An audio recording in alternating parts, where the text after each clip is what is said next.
it's a fairy tale come true. I'm a princess and a wife, all because I fit a shoe. When I dreamed of love. Oh, what a wonderfully, perfectly perfect year. Before their fairy tale wedding, not everything was perfectly perfect for Kate and William. The couple split up at least half a dozen times over 8 years. Kate was even dubbed Waity Katie by the British tabloids as she waited patiently for her prince to pop the question. When William publicly dumped her in 2007, his aristocratic fraternity pals called her the practice chick. After years of splits, reconciliations, and will they won't they speculation, William finally slid a ring onto Kate's finger.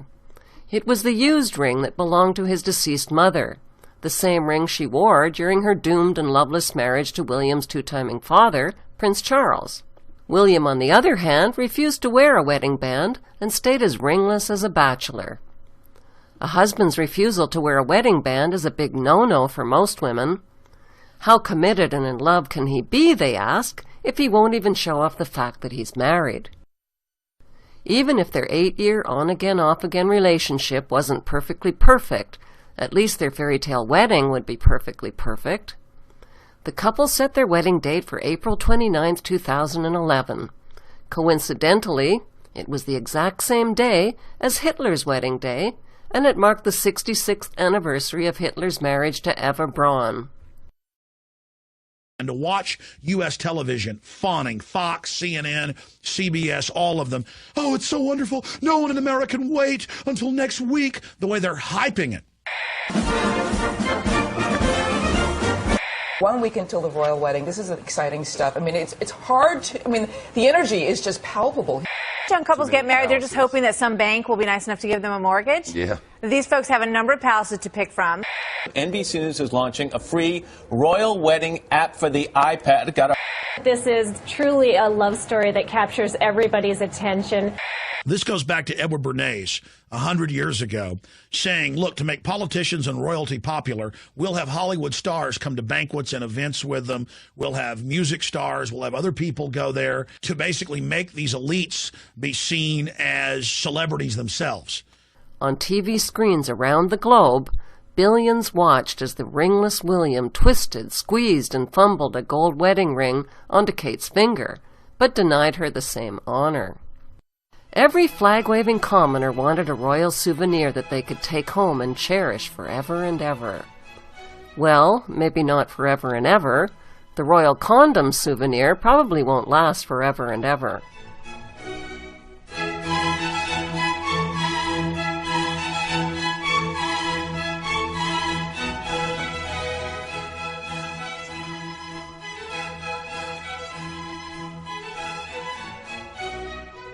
Kate and William, the comic book? That's right. Now alongside Spider-Man and Archie, you can find the royal couple.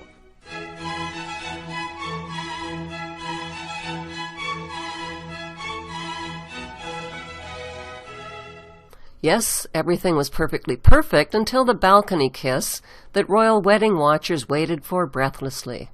That magical moment was stolen by a 3-year-old flower girl whose sour expression cast a giant shadow over the royal kiss. The flower girl is the daughter of Lady Rose Astor, and she is also Prince William's goddaughter. Kate finally bent down and whispered something like, "Put on a happy face and get used to it. You're ruining everything." Why is the pouting flower girl important enough to be named Prince William's goddaughter? Because she's an Astor.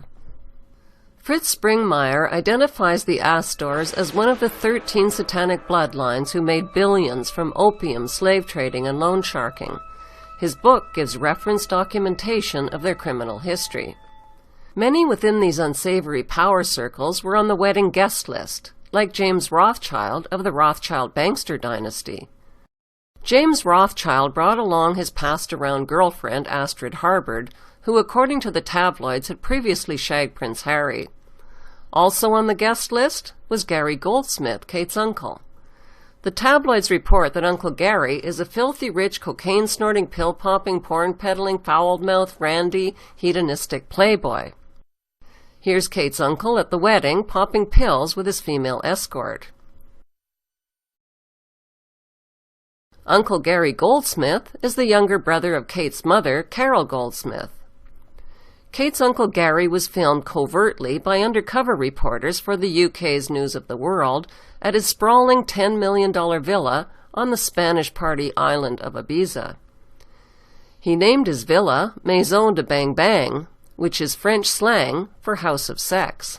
Guarded by MI6 agents, Prince William and his bride-to-be holidayed, partied, and yachted at Uncle Gary Goldsmith's House of Bang Bang in 2006. The undercover reporters reported that Kate's Uncle Gary entertains his guests with hardcore porn on a massive 52-inch screen. He supplies pot, cocaine, ecstasy, hookers, and door-to-door delivery. Does anyone really believe that William and Kate just held hands and sipped tea on their Bang Bang holiday? And speaking of uncles, which uncle is slimier, Kate's Uncle Gary or William's Uncle Andrew? Prince Andrew is the brother of William's father, Charles, and the son of Queen Elizabeth. He is the fourth in line to the British throne. Andrew, who was also a featured guest at William's wedding, has been exposed in the news as a client of Jeffrey Epstein. Epstein is a convicted pedophile who served up underage girls to Prince Andrew like lollipops. Epstein also gave Andrew $30,000 to help pay for his ex-wife Fergie's massive debts that she was blackmailing him for. Andrew was finally forced to step down as Britain's trade ambassador because of number 1, his criminal behavior with underage girls, 2, a $6 million tax evasion charge, and 3, conflicts of interest from friendships with a convicted pedophile and with Libyan leader Gaddafi's son, whose country was being bombed by the British military. Mr. Chris Bryant. Thank you, Mr. Speaker. Given the circumstances that the Prime Minister describes, isn't it increasingly difficult to explain the behaviour of the UKTI Special Ambassador for Trade, who is not only a very close friend of Saif Gaddafi, but is also a close friend of the convicted Libyan gun smuggler Tariq Kaitouri? Isn't it time we dispensed with the services of the Duke of York? References to members of the royal family should be very rare, very sparing, and very respectful. Order. Despite their criminal activities, neither of William and Kate's sleazy uncles have ever been arrested or prosecuted for their crimes. They are above the law. Okay, so 2 rotten apples in the newlyweds' family doesn't make them all rotten. William's brother Harry isn't such a bad bloke, is he? It can't be easy being the carrot-top younger brother and second fiddle to the perfectly perfect William, who is destined to be king. It can't be easy wondering why you look so much like James Hewitt, the man your mother publicly admitted that she cheated with while Charles was cheating with Camilla. Diana confessed her affair with Raffish Hewitt in an interview with the programme Panorama. Did your relationship go beyond a close friendship? Yes, it did. Yes. Were you unfaithful? Yes, I adored him. Yes, I was in love with him. It can't be easy hearing your real father admit that the royal family threatened to kill him. Were they threatening? Yes, they were. Inasmuch as they said that it was not conducive to my health to continue the relationship. James Hewitt says he also received warnings from Diana's personal police protection officers and members of the royal household. He says that he even had a conversation with a member of the royal family. It can't be easy hearing news reports that your mother slept around with lots of men.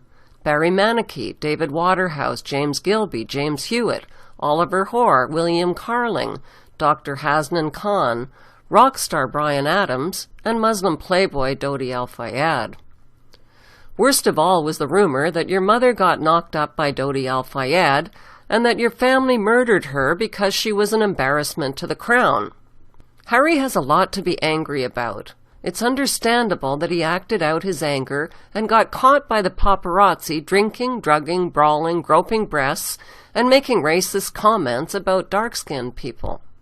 What's not so understandable is why Harry wore a Nazi uniform and a swastika armband to an upscale dress party in 2006. The news was a reminder of the royal family's links to Hitler's Nazi Party, which they've tried so hard to cover up. Prince Philip is William and Harry's grandfather and the Queen's husband. He married the Queen in 1947 and changed his German name from Philip Battenberg to Philip Mountbatten to cover up his German identity. The so-called royal family which triumphed is basically German. They are seated on almost every throne in Europe. They are the Saxe, Coburg, Gotha, Battenberg bloodline, which often intermarries with the Hesse-Kassel German nobility and claim Jewish descent from the royal house of David in ancient Israel. They raise their children without love or compassion, breeding each successive generation to be at the head of a military establishment who keep an angered peace by use of fear, surveillance, and war.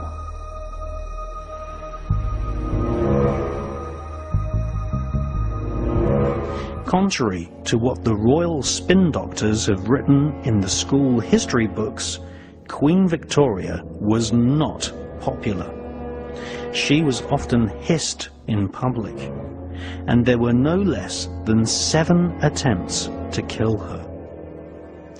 Keeping the populace ignorant, using adults and children alike as virtual slaves in workhouses, providing no adequate protection against hypothermia, working every man and woman to exhaustion, and imposing a crippling poll tax was the modus operandi of Queen Victoria and all her relatives sitting on the thrones across Europe. So-called Victorian values allowed children to be used as slave labor. Inhumane slums and widespread poverty was common across the whole of Europe right up until the 1970s. Both of Philip's sisters married high-ranking German officers in the Nazi Party. His sister Sophie married Nazi SS Colonel Christoph von Hess, chief of Hermann Göring's Secret Intelligence Service. Prince Philip's German uncle, Lord Louis Mountbatten, was a central figure in secret communications between the British royal family and their pro-Hitler cousins in Germany. The authors of War of the Windsors state that Lord Louis Mountbatten had the nickname Dickie, and for good reason. Philip's uncle Dickie was the last viceroy in India, where he was a known pedophile who sexually exploited young working-class Indian peasant boys. Another book, The Kincora Scandal, connects Lord Dickie Mountbatten to a child prostitution vice ring in Belfast, Ireland. Authorities failed to intervene at the Kincora care home for boys until 1981, despite reports over the years of child sexual abuse. The operators of the Kincora child prostitution ring were eventually convicted in 1981 of the ritual sexual abuse of defenseless young boys who were sold like prostitutes. No charges were ever brought against the VIP customers of royals, politicians, lawyers, and judges. Belfast citizens finally had reason to celebrate when Prince Philip's pedophile uncle was killed by an IRA bomb planted in his boat. Lord Mountbatten was 79 years old on August 27, 1979, a day he set sail for a pleasure cruise in the Shadow 5, his 27-foot runabout. Only about 10 minutes after they set off, there was a tremendous explosion. The boat seemed to lift off the surface of the water before it splintered into a million whirling pieces. Bodies, oil, and blood rained down to float upon the water. Lord Mountbatten's grandson, Nicholas, and the boat boy were both dead, floating face down in the water. Lord Mountbatten himself had both of his legs nearly torn off by the blast, and he was still alive, but he died very shortly thereafter in the boat that rescued him. Lord Louis was, of course, accorded a magnificent funeral in Westminster Abbey, where he lay in state for days before his final burial and interment. One of the British tabloids said simply on the banner headline, "These evil bastards." What kind of childhood did the Queen's German husband, Prince Philip, have? The answer can be found in a biographical book called Elizabeth, Behind Palace Doors. Philip's mother was Princess Alice Battenberg, granddaughter of Queen Victoria. She was diagnosed as a paranoid schizophrenic and committed to a mental institution in Switzerland. Philip's German father ran off with a wealthy mistress, which left the boy parentless. Philip's uncle, George Mountbatten, became his surrogate father and legal guardian. Unfortunately, Uncle George had the same perverse reputation as Uncle Dickie. George Mountbatten kept a scandalous collection of child pornography that he bound into volumes and emblazoned with the family crest. Most disturbing were pictures of family orgies and bestiality in which children and animals were sexual participants. The question is, was George's adopted son Philip a participant? George Mountbatten's porn collection now resides at the British Museum, where it is kept in a hidden repository of artifacts deemed pornographic and unfit for public viewing. It is a well-known fact that child victims of sexual predators commonly identify with their abusers and grow up to become sexual predators themselves.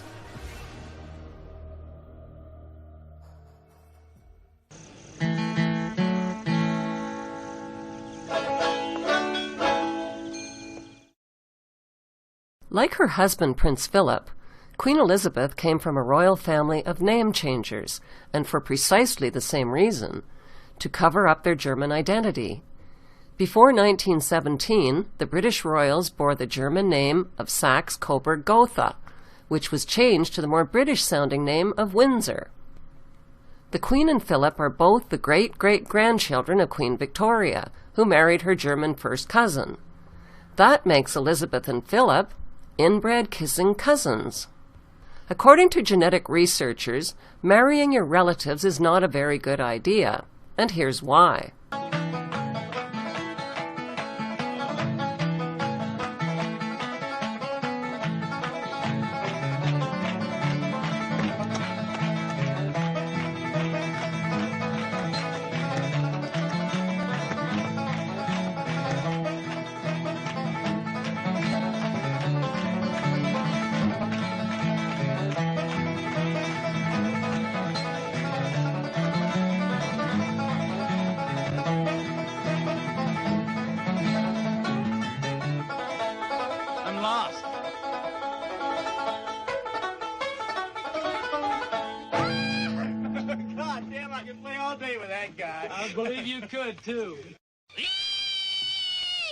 When it comes to inbreeding horror stories, the Ozark mountain families are no match for the royals. The Queen's first cousins, Nerissa and Catherine Bowes-Lyon, were severely mentally handicapped and incarcerated in a state-run asylum in 1941. Cousin Nerissa is now deceased, but the Queen's look-alike cousin Catherine is still alive. She's mentally retarded, neglected, and never visited. The Queen also has 3 second cousins who were sent to the same mental hospital on exactly the same day as Catherine and Nerissa. Burke's Peerage is a prestigious directory that records the who's who lineage of the British aristocracy. It falsely recorded that the Queen's first cousins Nerissa and Catherine died in 1940 and 1961. Every family has secrets they would rather the world not know, even the most famous of them all. At every family occasion over the past 70 years, 2 of the Queen's cousins have been absent from the feast, declared dead to family and society. We were sworn to secrecy. This is something that we didn't talk about. All the staff were put on, be quiet, don't say anything. For decades, the cousins remained hidden in an institution for so-called mental defectives. It just seemed a waste of life. This way, I couldn't put a child of mine into a place like that, whatever they was going to be like. Many thousands of others, condemned as idiots and imbeciles, shared their fate and were hidden out of sight and out of mind. In those days, people weren't interested in learning disability people. They were just put there because of shame.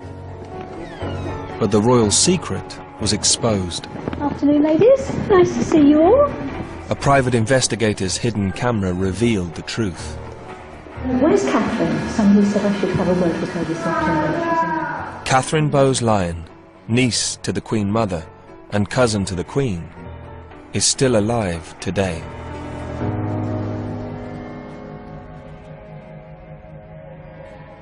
Sheila Rule had cared for Nerissa and Catherine for over a decade and was one of the few to attend Nerissa's funeral. Well, at Nerissa's funeral there was no family present. It was only staff. And Catherine went. She didn't cry or anything, but she was quiet. She was quiet. Of course, she must feel like there's something not right. There was no connection with the royalty, and that's no credit to them. They could have given her a very lavish funeral, really, but they didn't. And she had a pauper's grave. The Queen hasn't parted with a single penny to care for her look-alike living cousin Catherine. No birthday gift, no Christmas card, not a single visit from the Queen or royal family in 60 years. Nerissa and Catherine are not the only mentally defective relatives of the Queen. The Queen's great-uncle, Prince Albert Victor, was mildly retarded and partially deaf. He was also a suspect in the murderous rape of slum prostitutes using a carving knife. The Queen's grandfather, King George V, had an epileptic son. When the boy suffered an epileptic seizure at age 4, the King hid him in an isolated farmhouse. The boy never saw his royal parents again and reportedly died in his sleep. King George III was the Queen's third great-grandfather. Because of his prolonged episodes of severe psychosis, he was put in a straitjacket behind bars at Windsor Castle, where he became progressively insane and blind. Queen Anne and George IV inherited the same genetic madness. The Queen's mother-in-law, Alice Battenberg, had visions that she was Christ's bride. She was diagnosed as a paranoid schizophrenic and committed to an asylum in 1930. Alice is Prince William's great-grandmother. Hollywood and the palace spin doctors invest millions in propaganda movies that rewrite history to make the world forget the crimes, cruelty, madness, and the heartless past of the British royals. The Oscar-winning movie The Queen was all about resuscitating the Queen's dying popularity after Diana's murder. Another propaganda Oscar winner, The King's Speech, focused on the Queen's father, King George VI, and his speech impediment. The movie failed to mention royal inbreeding as a cause of his disability. Monarchy movies sell the belief that the royals are sensitive, caring, human, and deserving of worship and taxpayer support. In mid-October of 1964, kissing cousins Elizabeth and Philip paid a royal visit to a Catholic residential school for Aboriginal children in Kamloops, British Columbia, Canada. William Coombs was 12 years old at the time of the royal visit. "I was an inmate at the Kamloops school when we were visited," said Coombs. "I remember it was strange because they came by themselves, no big fanfare or nothing. But I recognized them, and the school principal told us it was the Queen, and we all got given new clothes and good food for the first time in months the day before she arrived. The day the Queen got to the school, I was part of a group of kids that went on a picnic with her and her husband and some of the priests. We went down to a meadow near Dead Man's Creek. I remember it was weird because we all had to bend down and kiss her foot, and she was wearing a white lace boot. After a while, I saw the Queen and her husband leave the picnic with 10 children from the school, and those kids never returned. They took away those 10 kids and nobody ever saw them again. We never heard anything more about them, and we never met them again even when we were older. They were all from around there, but they all vanished." The group that disappeared was 7 boys and 3 girls in age from 6 to 14 years old. They were all from the smart group in the class. 2 of the boys were brothers, and they were matey from Quesnel. Their last name was Arnoux, or Arnold. I don't remember the others, just an occasional first name like Cecilia, and there was an Edward.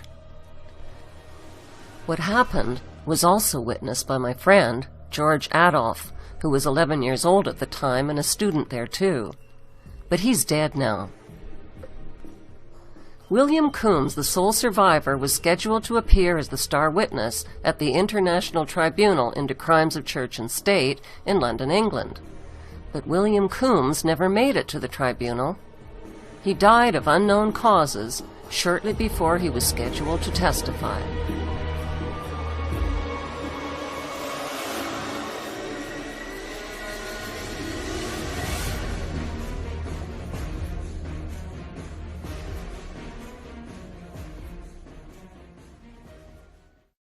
Reverend Kevin Annett, a former minister of the United Church of Canada, believes that William Coombs was murdered to stop him from speaking out about the royal abductions and other crimes of murder and torture that he had witnessed at the school. In a nutshell, what happened was I was letting people speak from the pulpit about the crimes they'd seen in the residential school, the murders and that. I also found out about the land deals that were happening where the church was selling off native land to big logging companies for kickbacks.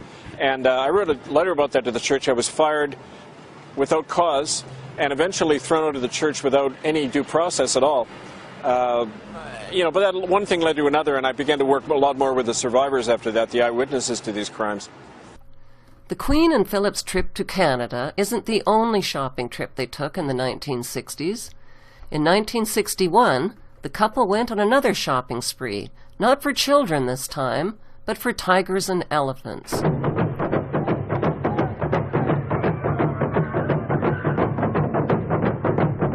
Only a few short months before Prince Philip launched the World Wildlife Fund, he landed in Jaipur, India, with the Queen. The royal pair slipped into matching safari jackets and journeyed into India's Rajasthan jungle. A Bengal tiger was lured into the crosshairs of Philip's hunting rifle by tying a group of goats together as prey. Oh, by Jove, there's a big fellow!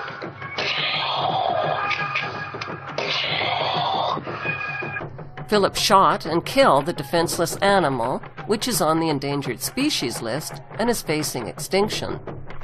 Ian MacPhail, the World Wildlife Fund's first international appeals director, told a British TV crew that Philip shot and killed a mother elephant while her orphan calf ran off in terror.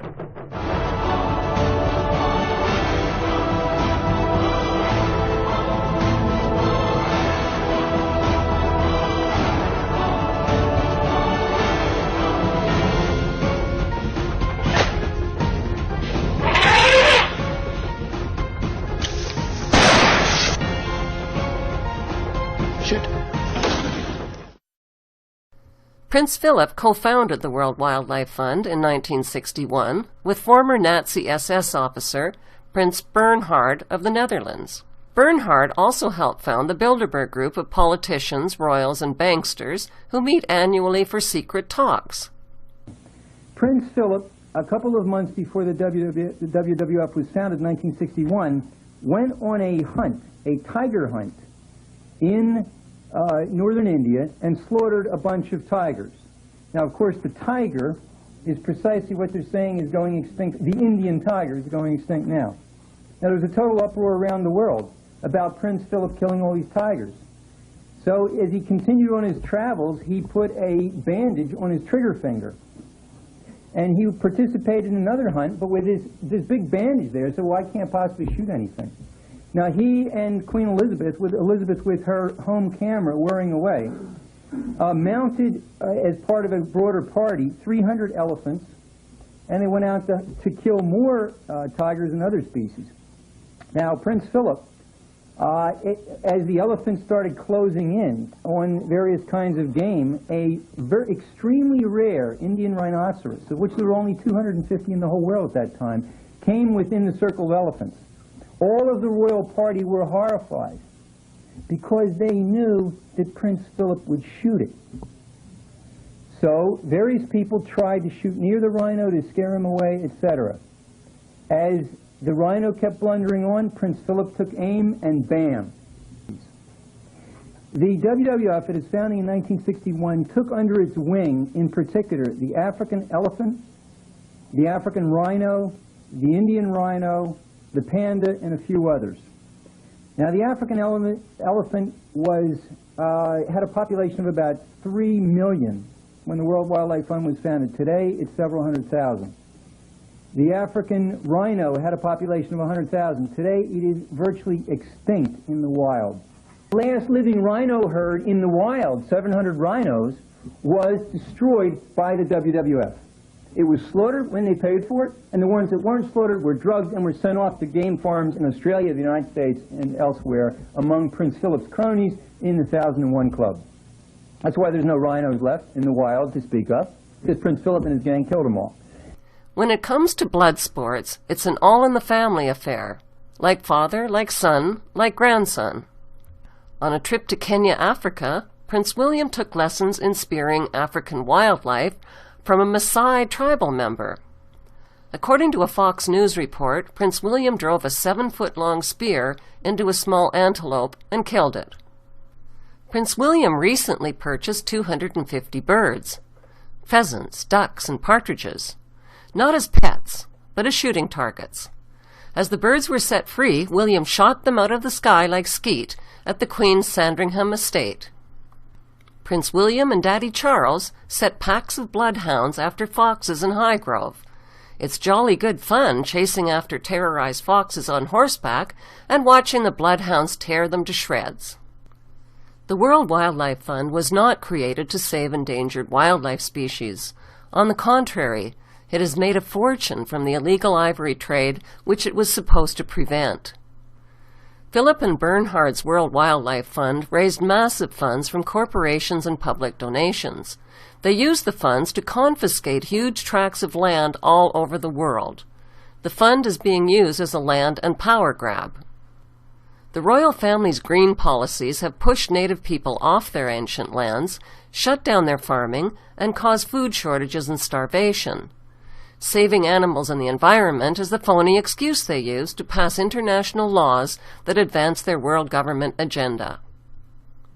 Prince Philip's son Charles is now the new president of the World Wildlife Fund, which has been renamed Worldwide Fund for Nature. It is one of the largest contributors to human and animal depopulation. The so-called conservation parks in Africa and elsewhere are covertly used to train terrorist groups and mercenaries. These paid mercenaries cross borders, start civil wars, and commit genocide in places like Rwanda and Kenya.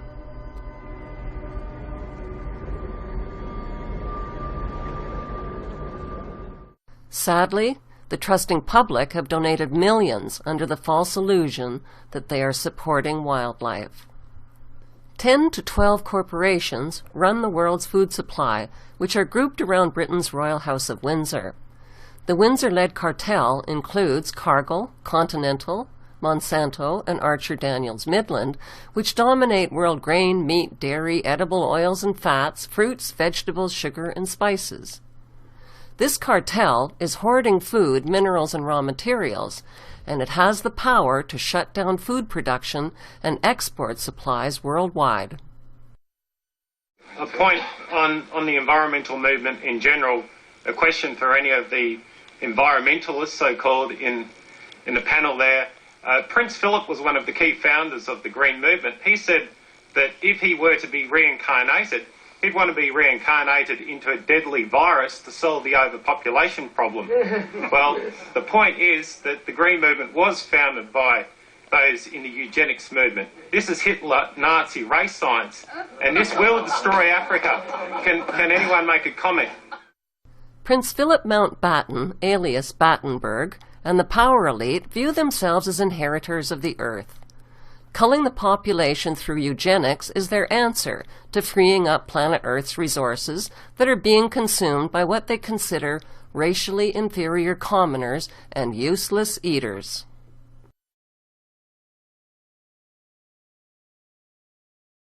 the best things in life for free, but you can give them to the birds and bees. I want money. That's what I want. That's what I want. That's what I want. The Queen is the wealthiest person on earth. Her gold carriage alone is made of 4 tons of solid gold, worth over $370 billion at today's gold prices. Until 1992, the Queen's income was all tax-free.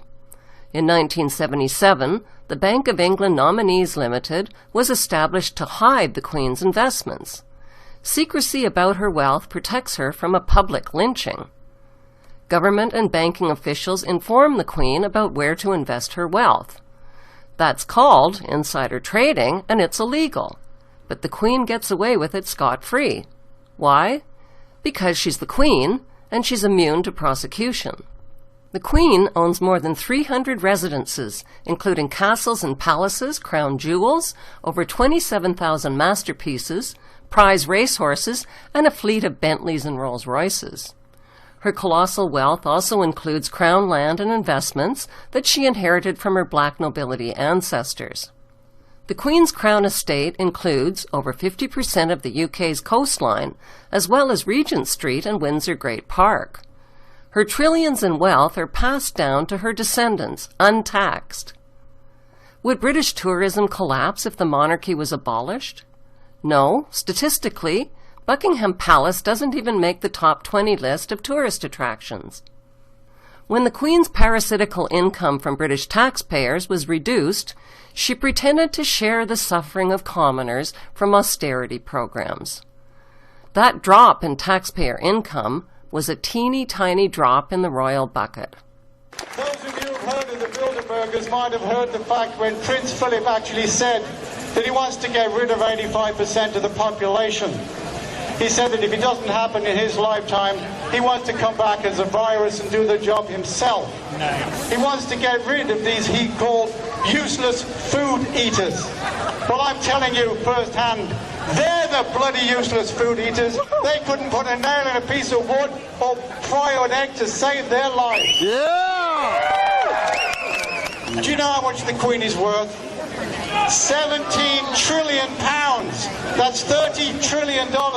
She could end world hunger and poverty tomorrow. Instead, she just sits in her ivory tower and laughs at us. This is coming to an end. $30 trillion? Of the billions of families on planet Earth, how did this one family manage to collect and hoard most of the world's wealth over the centuries? Besides insider trading and tax-free income, the answer is the slave trade and drug trade. Author Nick Hazelwood traces the slave trade to Queen Elizabeth I, who sent Captain John Hawkins to collect human slaves using any means necessary. Queen Elizabeth I started the British slave trade in 1564. As head of the Church of England, her slave trading of African blacks upset the moral foundations of the church.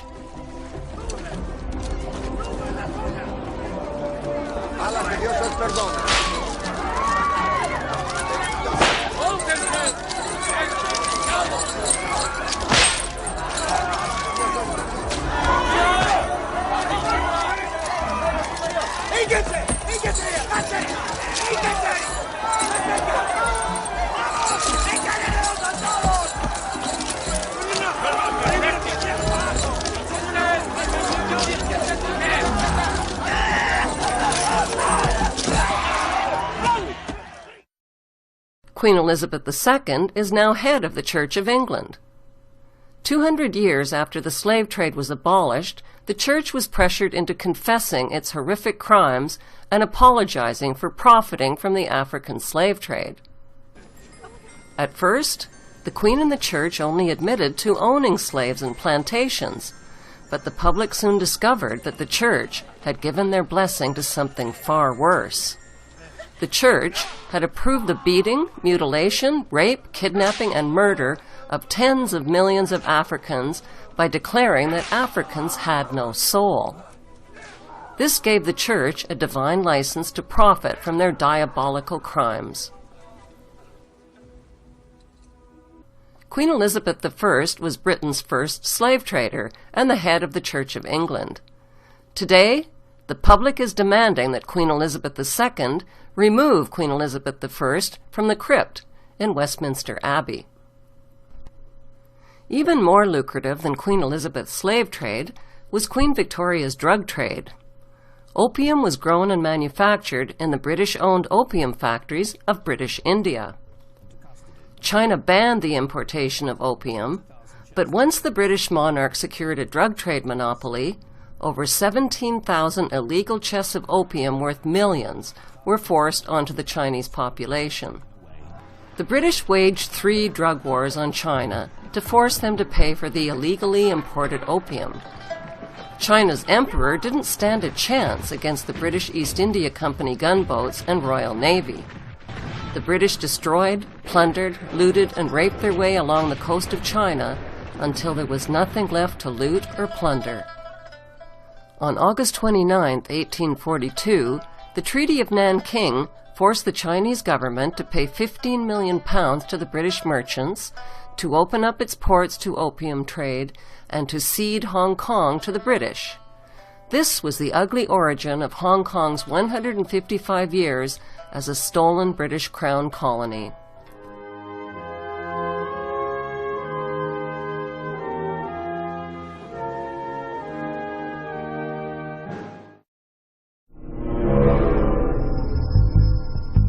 There are people who believe that they have a God-given right to rule over others. They believe that their outward appearance is superior to all others. They harbor selfish ambitions to be rich and to have power over what they describe as common people. They lie, cheat, steal, strangle, stab and slash their way to power. They believe that their actual willpower, what the British occultist Aleister Crowley described as the will of Thelema, the royal will, must be obeyed. Literally millions of people have been slaughtered at the behest of the royal lust for war. And thousands of people have been assassinated so that demonic dukes and killer queens can reign supreme.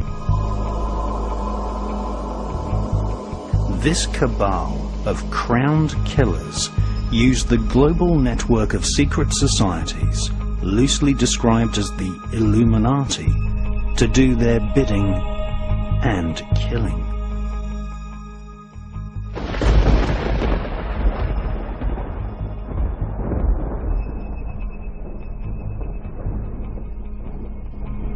The conspiratorial view of history is the correct view of history. Conspiracy to grab property, conspiracy to make illegal profits, and conspiracy to assassinate has been the driving force behind the royal political elite for thousands of years.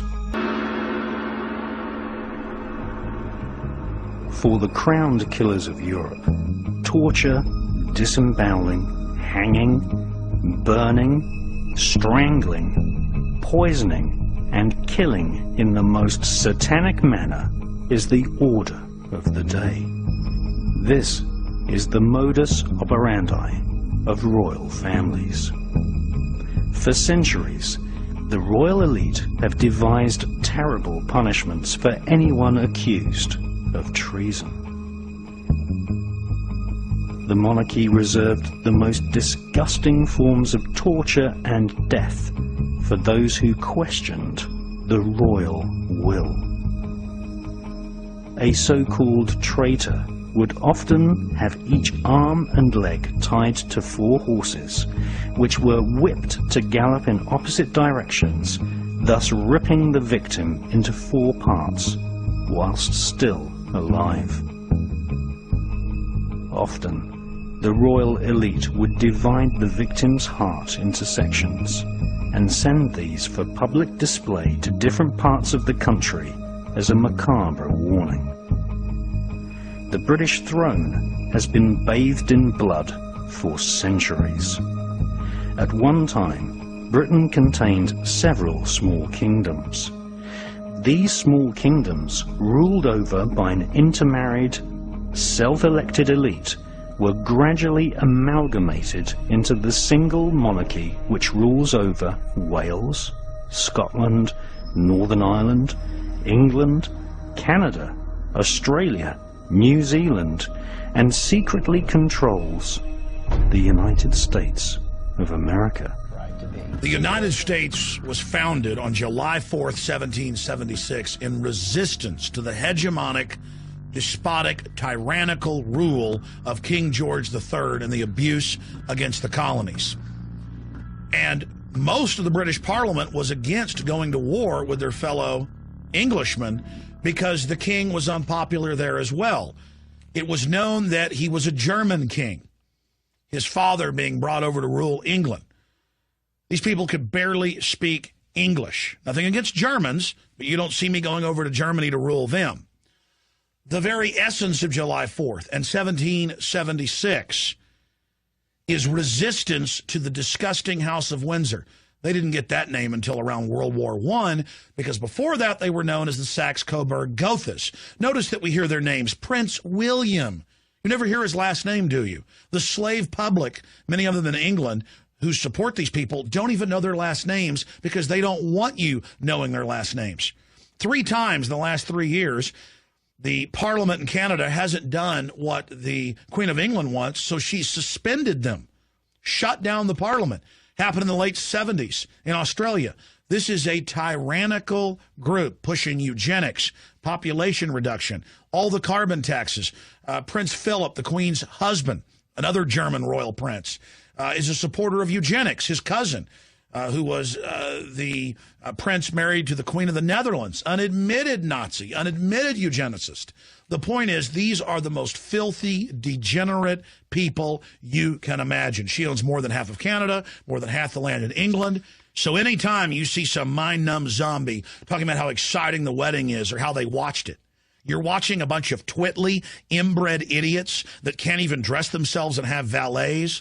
And until just a few decades ago, they try to keep it quiet. They have people that wipe their butts for them, groom of the stool. Do you know the history of America? Do you know it started in resistance to this very usurping German family who aren't even British? Do you know that most of the English hate the royal family? Do you know they have a secret police system that basically threatens people that talk about getting rid of the monarchy? Do you know that Princess Diana on record told her butler and others that made a videotape saying Prince Charles has threatened me, he's going to kill me in a fake auto accident? These people are absolutely anathema. And the servile folks that have been raised to worship these people and all the little old ladies that think it's cute, well, that's why we're enslaved. That's why our country's bankrupt. That's why we're going to hell in a handbasket, because you've forgotten what it is to be an American, or perhaps you were never even taught. But now you're going to learn what it's like to be a subject, a slave. Our republic was built on 2 core beliefs: a strong moral revulsion for the idea of royalty, and, okay, a look the other way acceptance of slavery. But the king-queen thing, we definitely knew that was wrong and did not want our leaders coming from a long line of cousin fuckers.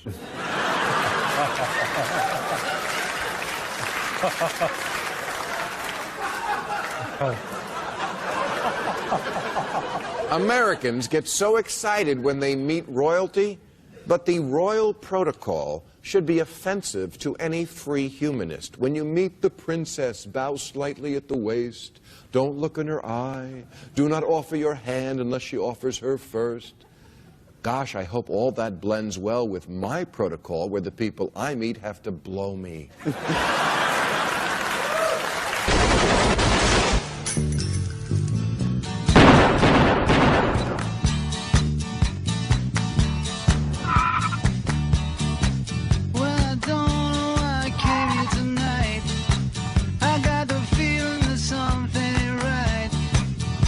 scared in case I fall off my chair. And I'm wondering how I'll get down the stairs. Clowns to the left of me, jokers to the right. Here I am, stuck in the middle with you. Yes, I'm stuck in the middle with you. And I'm wondering what it is I should do. It's so hard to keep a smile from my face. Losing control and I'm all over the place. Clowns to the left of me, jokers to the right. Here I am, stuck in the middle with you. When you started out with nothing and you found that you're a self-made man. And you're filthy, I'll come crawling, slap you on the back and say,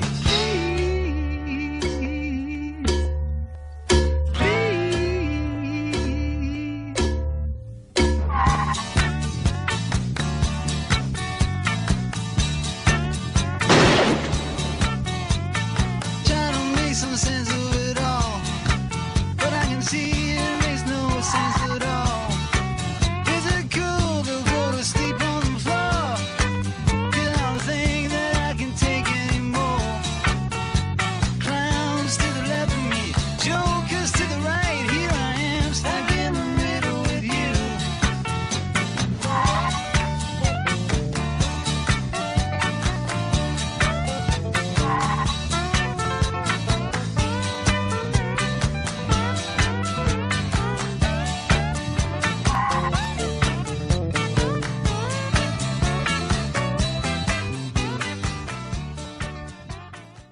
The media has misled the public into believing that the British monarch is a symbolic, ceremonial figurehead with little or no real power, that she is a harmless old relic who passes her time sipping tea at the palace. Nothing could be further from the truth. The Queen embodies the crown and supreme world power. Presidents of the United States are forbidden any title of nobility and are subservient to the monarch. Prime ministers in Commonwealth nations like Canada and Australia are her prime ministers, and she is their head of state. Just like the Masonic symbols that are hidden in the American dollar bill, the 1% that rule the 1% that rule the 99% are also hiding in plain sight. They are hiding by reigning instead of ruling. The British monarch reigns, but she has chosen not to rule. Instead, she delegates her powers to presidents and prime ministers. This protects her from becoming a target of political hostilities. Meanwhile, the general public is kept in the dark about her true powers. So what exactly are the supreme powers that the monarch possesses? She has the power to grant titles like Sir.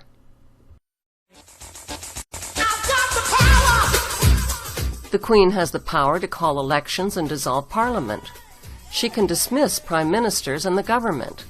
She can declare a state of emergency and command the armed forces. She can even declare war through her prime minister without even the consent of Parliament. There's a reason why the Queen's image appears on more coins, stamps, and paper currency than any other head of state in world history.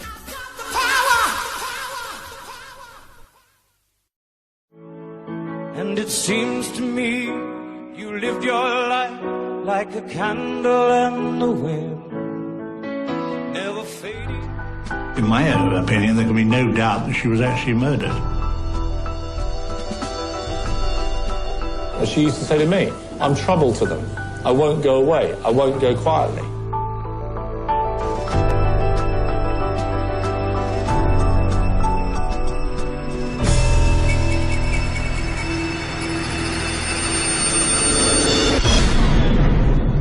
I think it was murder. Historically, the relationship between the royal family and the courts has been difficult, mainly because every judge has taken an oath of allegiance to the Queen. The British establishment think that they have got away with murder, but then what's new? They've been getting away with murder for centuries. I don't think many people would want me to be Queen. Actually, when I say many people, I mean the establishment that I'm married into. If Princess Diana had survived the car crash, she might have been present at her son's wedding. But she wouldn't be 37 anymore. The public was outraged when Newsweek magazine published a computer-generated photo of Diana as she would have looked today in her 50s. Who is Princess Diana, and how did she get mixed up with the world's most heartless, power-crazed inbreds? Officially, Diana's father was the 8th Earl John Spencer. He was a descendant of the 5th Earl John Spencer, who was a groom of the stool. What, pray tell, is a groom of the stool? A groom of the stool is responsible for stools, the kind you sit on and the kind you expel. In other words, a groom of the stool wipes royal bottoms. The 5th Earl John Spencer wiped the ass of His Highness the Prince of Wales from 1862 to 1866. And we've done deep research on this. They still have their butts wiped for them. Now, if you don't believe me, you Google groom of the stool. You cannot make this up. You will be reading mainstream university websites, mainstream news articles. It's called the groom of the stool. And a British lord follows the queen or king, depending on what it is around, follows them around, and they set up in this big cabinet, and they have to fly it around with her. This has been on the news. That's why they fly it around. They claim they stopped it in 1906, but deeper research shows they're just very quiet about it, and millions of pounds are spent a year to move this portable toilet around because it's got to be big enough. She goes up on a throne and craps. I'm sorry, this is real, folks. I'm not groom of the stool. Google it. And they wipe her fat butt. Would Charles, who is today's Prince of Wales, marry and mix his family's precious royal blood with Diana if she was from a bloodline of lowly asswipers? Of course not. According to the New York Times best-selling author Tina Brown, Sir James Goldsmith is Diana's real father. He had a long-term affair with Diana's mother during her marriage to Earl John Spencer. Multiple news sources maintain that James Goldsmith and Diana's mother Frances were lovers when Diana was conceived. Diana's mother was deeply unhappy in her marriage to Earl John Spencer, who drank heavily and acted beastly towards her. She finally divorced him and remarried in 1969. What kind of a man was James Goldsmith, the alleged real father of Princess Diana? Goldsmith was a Jewish bankster and one of the 20 wealthiest men in the world. Despite his criminal money laundering and bankruptcy schemes, he was never charged with anything. Why? Because Goldsmith was a ruthlessly vulgar man who was above the law. Well, people are upset by vulgarity. And vulgarity is to some degree a sign of vigor. It means that new people, coming from nowhere, are making it. It's the old American dream. Anybody can become a millionaire. So if we want change, if we want vigor, we're going to have vulgarity. It's one of the things which irritates, but which is necessary. James Goldsmith's ancestors were neighbors of the Rothschild banksters in Frankfurt, Germany. The Goldsmith and Rothschild families intermarried. Princess Diana shared a striking family resemblance to James Goldsmith's 3 children, Saxe, Ben, and Jemima. They are allegedly Diana's half-brothers and sister. Diana most closely resembles Saxe Goldsmith. How close are the Goldsmiths to the Rothschilds nowadays? The best things in life are free, but you can give them to the birds and bees. I want money. In 2003, Diana's alleged half-brother Ben Goldsmith married Kate Rothschild. That's what I want. Your love gives me such a thrill. But your love won't pay my bills. I want money. Diana's other alleged half-brother, Saxe Goldsmith, is a wealthy British MP who inherited $600 million from Daddy Goldsmith. He has been living with his mistress, Alice Rothschild. This Rothschild-Goldsmith couple is also expected to marry. Jemima Goldsmith was Princess Diana's very best friend and confidant. A women's weekly magazine called New Idea Australia created a furor in Britain when it published a story about Jemima and Diana being sisters. The magazine was quoted as saying that the sister secret has been known within British aristocratic circles for 40 years. News reports that both Diana and Jemima were fathered by billionaire tycoon Sir James Goldsmith were widely circulated all over Australia and Britain. It is a well-known fact that during Diana's unhappy marriage to Charles, she sought comfort not from the Spencers, but from her surrogate family, the Goldsmiths. Never fading with the sunset when the rain set in. And your footsteps will always fall here along England's greenest hills. Your candles burned out long before your legend ever will. Goldsmith, Goldsmith. Where have we heard the name Goldsmith before? Oh yes, Carol Goldsmith, the mother of Kate. The name Goldsmith is quintessentially a Jewish name, which suggests that Kate has Jewish ancestors. Since Jewish identity is passed down through the mother's line, there is speculation that Kate is somewhat Jewish. Kate's uncle Gary is also a goldsmith. He is her mother's extremely wealthy drug-dealing, porn-peddling brother, whose house of Bang Bang is a popular vacation destination for Kate and William. The media painted Kate as an ordinary commoner like Cinderella. But how many ordinary commoners have a mother with enough influence and money to send their daughter to the same posh university as Prince William?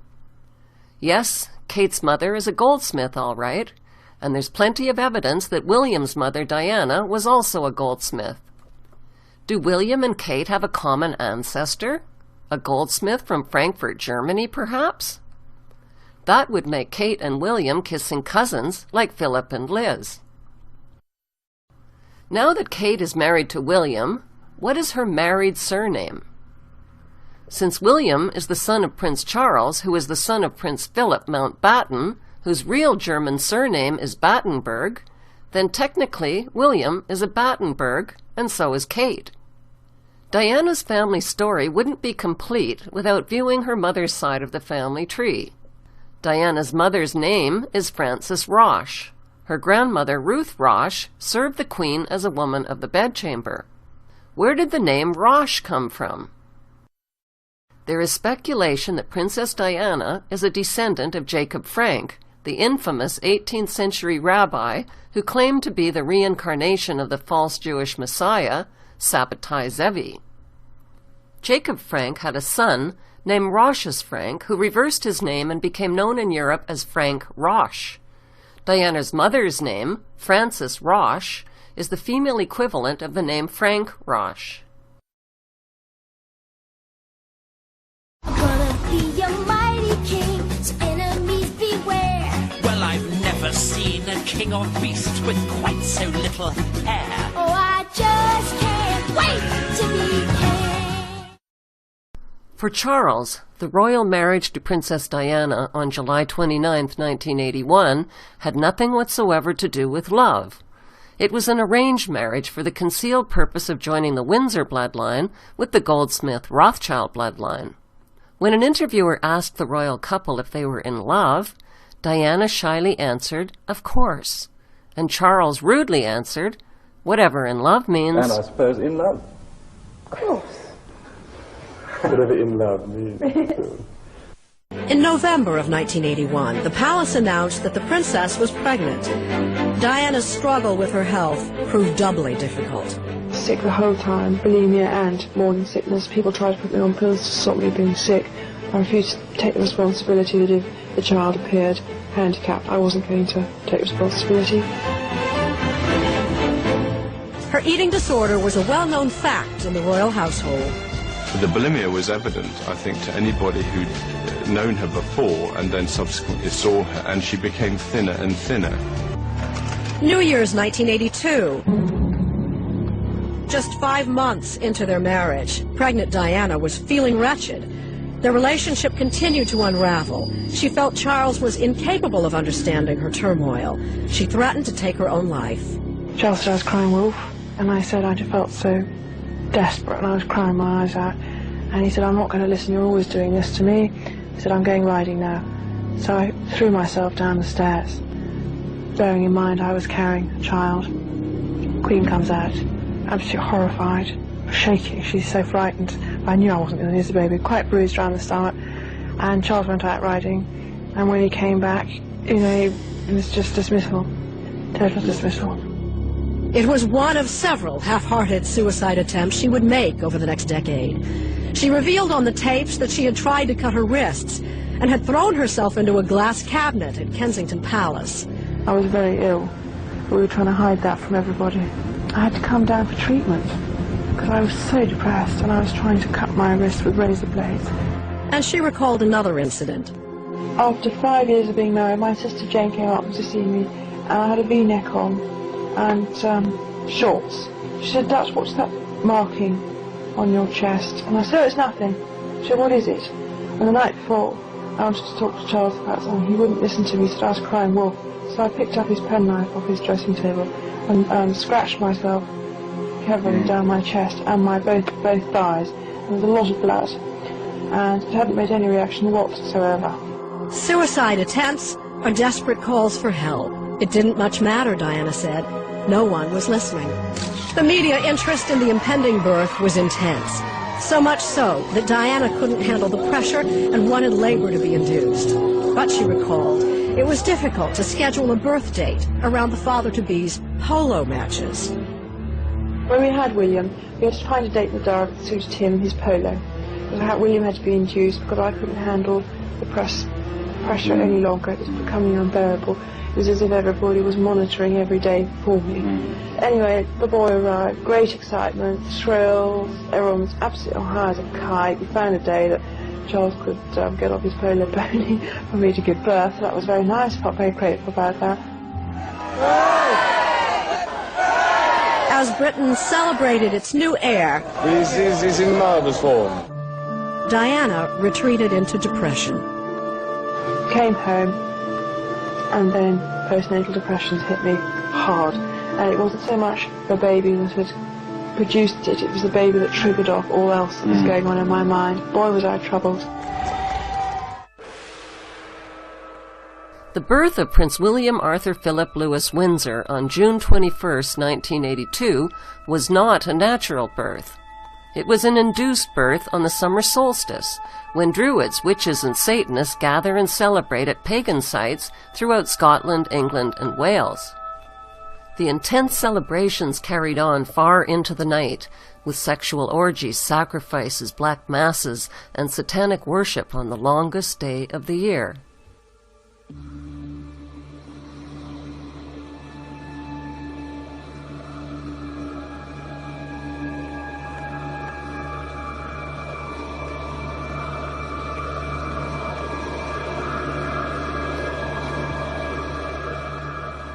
The ancient Druids had already prophesied that sometime in the future, on June 21st, their Sun King would be born of a princess.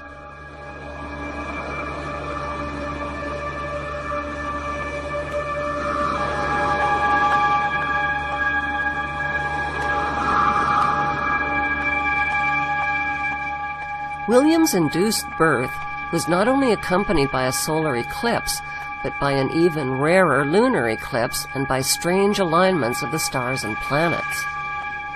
Diana was the name of the ancient moon goddess who gave birth to the sun.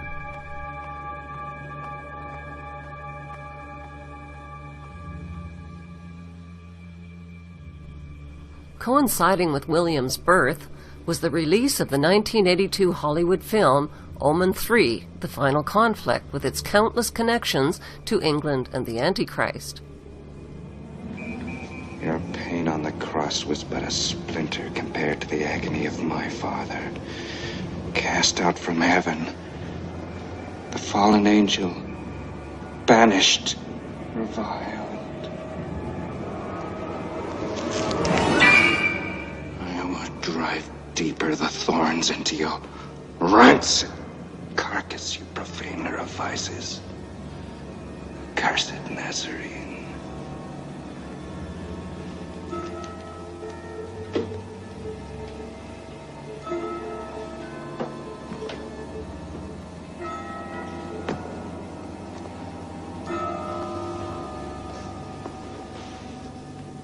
Satan, finish thy torment by destroying the Christ forever.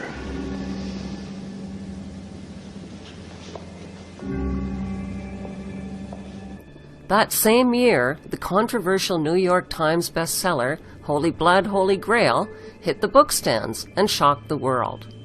The book was published by Dell Publishing, located at 666 Fifth Avenue, New York. The authors released documented evidence that Jesus did not die on the cross, and that he lived to marry and father a child.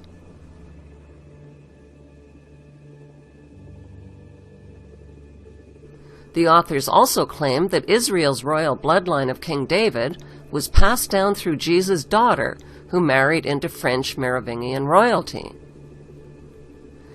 Kitty Kelly's book, The Royals, reveals that the late Princess Diana was a descendant of the Merovingian kings. The book suggests that Diana is a carrier of the holy bloodline of Christ. To the occult mind, Diana represents the Holy Grail. She is the receptor of Christ's blood, which is said to have survived the ages. The Knights Templar and secret brotherhoods are reportedly the unseen hands that have protected the holy bloodline through the rise and fall of empires until it reaches its final recipient, who will rule in the name of Christ. Sir Lawrence Gardner is the best-selling author of Bloodline of the Holy Grail. Gardner claims the resurrection of Jesus was a hoax perpetrated by the Church. The Church falsified the gospel record so they could justify their existence as holy mediators between the people and the resurrected Christ. Dan Brown's explosive bestseller, The Da Vinci Code, sold over 80 million copies and was translated into 44 languages. The book reaffirmed that Jesus fathered a child with Mary Magdalene and that his bloodline was passed down to European royalty. But the book didn't say which European royalty. They let the audience take a wild guess. What messages did the Da Vinci Code and movie sell to audiences around the world? Message number 1. The Holy Grail is not a physical cup. The Holy Grail is a woman, namely Mary Magdalene. The Holy Grail cup symbolizes her womb and the surviving bloodline of Christ. Message number 2. Mary Magdalene was not a prostitute. That story was invented by the Church to hide the intimate relationship between Christ and Mary Magdalene. Message number 3. The Grail relics hidden by the Knights Templar included documents and the actual bones of Mary Magdalene as proof. Message number 4. At the time of the crucifixion, Mary Magdalene was pregnant. After the crucifixion, she fled to Gaul, which is now France, where she gave birth to a daughter named Sarah. Message number 5. Sarah eventually married into Merovingian royalty. The Merovingians are carriers of the holy bloodline of Jesus and Mary Magdalene. Message number 6. To this day, the Knights Templars are devoted to returning a descendant of Christ's lineage to the throne of Jerusalem. They have passed on the secret through an underground network of secret societies that include the Priory of Zion. Leonardo da Vinci was a member of the Priory of Zion. Message number 7. Da Vinci knew the Grail secret, and he coded it into his masterpiece painting, The Last Supper. The figure seated next to Jesus is not a man, but a woman. She is Jesus' wife, Mary Magdalene. Another world-famous artist also hid the Grail secret in his work. Frederick Bartholdi was a 33rd-degree Freemason. He was commissioned by the Freemasons of France to create a monolithic statue as a gift to the Freemasons of America. Like Da Vinci, Bartholdi's masterpiece hid the secret in plain sight. He created a statue of Mary Magdalene in an advanced state of pregnancy. The statue has nothing whatsoever to do with liberty. Why are the Illuminati-owned publishers and movie studios releasing propaganda books and movies about the Holy Bloodline of Christ? The motive can be found in these Associated Press photos of Prince William holding a lamb like Jesus. The media has sold the idea that Princess Diana was a carrier of the holy bloodline of Christ, which implies that William, her firstborn son and heir to the throne, has divine blood. The media monopolies have created the public expectation that a final battle between good and evil is near, and what the world needs now is a savior. Diana's tragic death won worldwide love and sympathy for her look-alike son William, whose popularity has soared since her passing. He is now the most beloved figure in the UK. William is immune to bad publicity. The Rothschild-controlled Associated Press have protected him from all criticism, scandal, and tabloid attacks on his character. He's being packaged as the responsible, handsome, and saintly heir to the throne. To prepare for his role as king, William has trained in all branches of the British military. His role as an RAF search and rescue pilot sets the stage for newsworthy acts of heroism and saintliness. Well, that's definitely out. Freedom to it all my way. If this is where the monarchy is headed, count me out! Out of service, out of Africa, I wouldn't hang about. This child is getting wildly out of wing. Thus far, rather an inspiring thing. Oh, I just can't wait to be king. What would life be like living under one world government ruled by a world king? Who are the candidates that the entire world would be willing to unite under and accept as their world king and savior? Bible prophecy reveals that the coming world king is the Prince of Darkness or Antichrist. He will ascend to power on a platform of peace and will claim to be humanity's savior, but he will be a counterfeit savior. He will bring about peace by disarming the world of its weapons of war. In so doing, he will hold the power over one world government and one world army. Biblical prophecy scholar and author Dr. Joy Pugh believes she has uncovered the true identity of the Antichrist through her exhaustive research. Dr. Joy is the author of Eden, the Knowledge of Good and Evil, and Antichrist, the cloned image of Jesus Christ. What really happened in the Garden of Eden is very different from the apple and snake story that many have been told in Sunday school, says Dr. Joy. She believes that Eve bore a son, Cain, with the serpent, which produced a lineage of satanic hybrids. Dr. Joy is convinced that the Shroud of Turin is a legitimate artifact. She believes it is the linen cloth that Jesus was wrapped in following his crucifixion. Is the shroud an authentic imprinted image of Jesus Christ? Scientists and researchers are still debating the issue, and the Catholic Church hasn't made up its mind. The shroud is real, insists Dr. Joy, who believes that carbon dating of this artifact may have been a conspiracy to cover up its legitimacy. Dr. Joy points to evidence in the book of Revelation that the Antichrist is a demonic clone of Jesus Christ. Since clones don't have a soul, a clone of Jesus would be the reincarnated Jesus without a soul. A Jesus clone would therefore be open to possession by a satanic entity. Dr. Joy believes that Prince William was cloned using Christ's DNA taken from bloodstains on the Shroud of Turin, and that William shares the same DNA as Christ. Her research has unearthed a myriad of clues suggesting that Princess Diana was used by the royal family as a sacrificial broodmare to usher in the cloned Antichrist, Prince William. What most people don't know is that she tried to kill herself while she was carrying William. And she tried several times to do it, to the point that she threw herself downstairs to try and kill him, as if something she knew was wrong about all this. But at the same time, they put her on all kinds of medications, and they doped her up, and they did all this kind of weird stuff. But I find it interesting that when she delivered him, that she began to seem like that you could tell that there was already a problem between her and Charles. So it's almost like Charles had done his duty and he was through with her. And we know that some of the things that she did on TV with like Jane Pauley, she actually told in tapes that she felt like that she had been used as a birthing chamber. And if you understand cloning, you understand from like Dolly that was actually a cloned sheep, that she came from the udder cell of her mother who had already passed.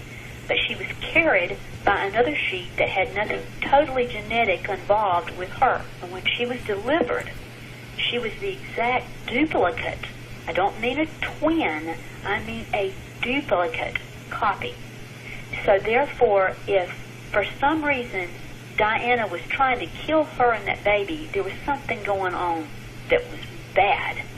And so if she felt like she was a birthing chamber, then that makes you wonder, was she carrying a egg that had a cloned cell in it, which would not make them genetically connected to her or to Charles. And this is very interesting in the fact that they named him William Arthur. And if you look at his name, Will, Diana would not call him William, she called him Wills. She left off the I-A-M, which, if you say that, is I am. And what did God call himself? I am. What is William's second name? Arthur. I am Arthur. Eventually, says Joy, proof will be released that the Shroud of Turin is authentic. She predicts that when Prince William's DNA is proven to match Christ's DNA, the public will mistakenly embrace and worship this counterfeit Messiah. If Prince William is a clone of Jesus, as Dr. Joy suggests, he would be an identical physical copy of Jesus. Jesus is illustrated in religious art as a dark-haired, dark-eyed Hebrew. William, on the other hand, has fair hair, blue eyes, and German Aryan features. Prince William is, in all likelihood, the biological son of Princess Diana and Prince Charles, whose arranged marriage joined the German Saxe Coburg Gotha bloodline with the German Goldsmith Rothschild bloodline. The propaganda that William is a descendant of Jesus Christ through his mother's Merovingian bloodline is just that. Propaganda. It's a hoax that's been foisted on the public by the media through movies and books like The Da Vinci Code and Holy Blood, Holy Grail. The public has been primed for the arrival of a Messiah Savior based on the manufactured belief that the holy lineage of Jesus has survived the ages through the Merovingian kings. To sell the hoax that William is a descendant of Jesus and Mary Magdalene, the media would need to deliver reliable and convincing proof. The public would need to witness William's Christ-like ability to perform miracles, like healing the sick or raising the dead. His job as an RAF search and rescue pilot is a perfect vehicle for staging a miracle rescue.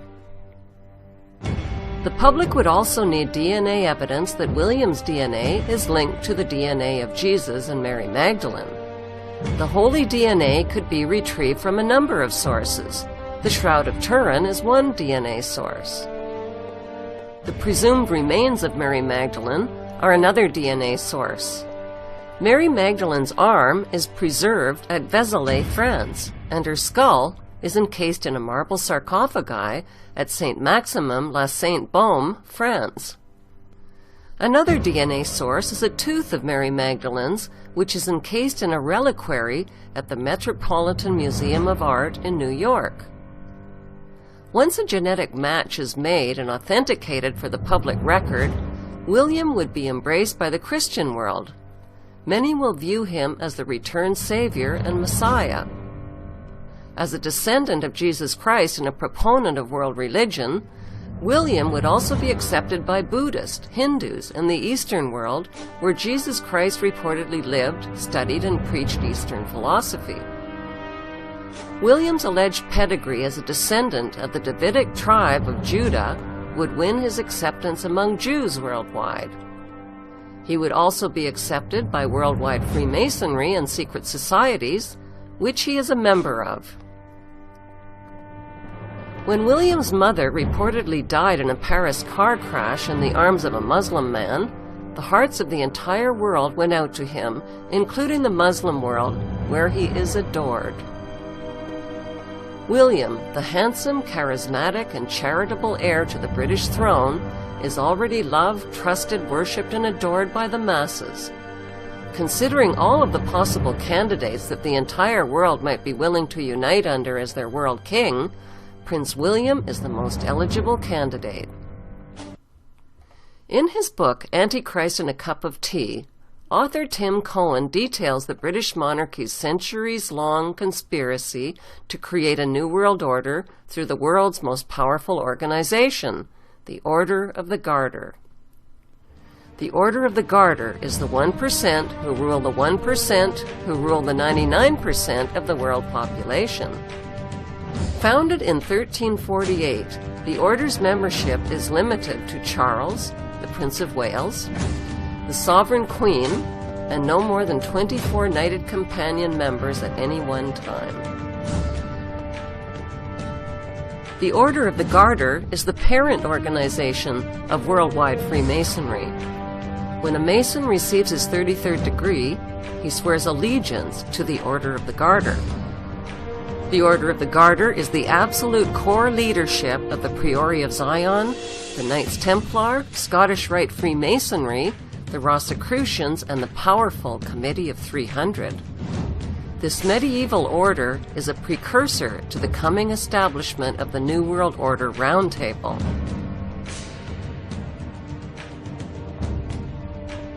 On April 23, 2008, Prince William, whose second name is Arthur, became the 999th member of the Order of the Garter. 999 is the mirror image of 666. News sources reported William was the 1000th member instead of the 999th member after the name of the founder was added on. The Knights of the Order of the Garter would serve as the Knights of King Arthur's Circle of the Round Table once Prince William Arthur is crowned Divine King and World Ruler. The motto of the Order of the Garter is an evil curse, Honi soit qui mal y pense, which means, evil unto him who thinks evil of it. The it refers to evil itself, so the true translation of the curse is, evil unto him who thinks evil of evil. The garter is an emblem of a witch's coven and of witchcraft, which was practiced by the founder of the order, King Edward III. Prince Charles' coat of arms incorporates the Order of the Garter motto and emblem as well as the red dragon. The red dragon is mentioned only once in the book of Revelation to denote Satan. The scriptures describe the spirit of the Antichrist as a red dragon rising up from its otherworldly abyss and, foreknowing its target, possesses the prince and gives him his power and his throne and great authority. A red dragon is found in the top right quadrant of the shield on William's coat of arms, but it's partially hidden by a white horn. In the book of Revelation, the beast is described as being like a leopard, with the feet of a bear and the mouth of a lion. On the left side of William's coat of arms, the beast that is holding up the shield fits the biblical description perfectly. The beast has the body of a leopard, the feet of a bear, and the mouth of a lion. At the top of William's coat of arms is another lion. This dominating lion symbolizes the one world ruler who is the king above all kings. Notice how this ruling lion is detached, like the capstone of the Egyptian pyramid on the US dollar bill. It is waiting to be attached when the world king starts his rule. The unicorn on the right side of William's coat of arms symbolizes purity of heart and imagination. The unicorn is chained, which symbolizes the bondage of the heart and mind. Note how the chain leads from the unicorn's crown to the earth and binds it. The unicorn is the counterfeit Christ, says Tim Cohen in his book, The Antichrist in a Cup of Tea. The book of Revelation predicts that the beast will force everyone to receive a mark on their right hand or forehead. Today, the mark of the beast is an implantable satellite-linked microchip called the X mark, which stores your financial, medical, and personal history and can track you anywhere on the planet. It is capable of enslaving the world so that no one can buy or sell or even participate in society without being marked. Prince William had an electronic chip implanted in his right hand in 1995. Let's take another look at the AP photos released by Buckingham Palace of William holding a lamb like Jesus. Notice how William is symbolically holding up the cloven hoof of the lamb. Satan is commonly illustrated with cloven hooves. Prince William is being promoted as the Lamb of God, like Jesus, in the Associated Press photo. Art and literature describe the Antichrist as handsome and charming and a master of lies and deception. Why is Prince William holding up a cloven hoof in the photograph? Those with knowledge of the occult understand the message in this photo, which identifies William as the Antichrist. On June 9, 2011, Prince William and Kate attended an elite royal gala event at Kensington Palace. The overhead hologram appears to be a demon eating the head off of a lamb.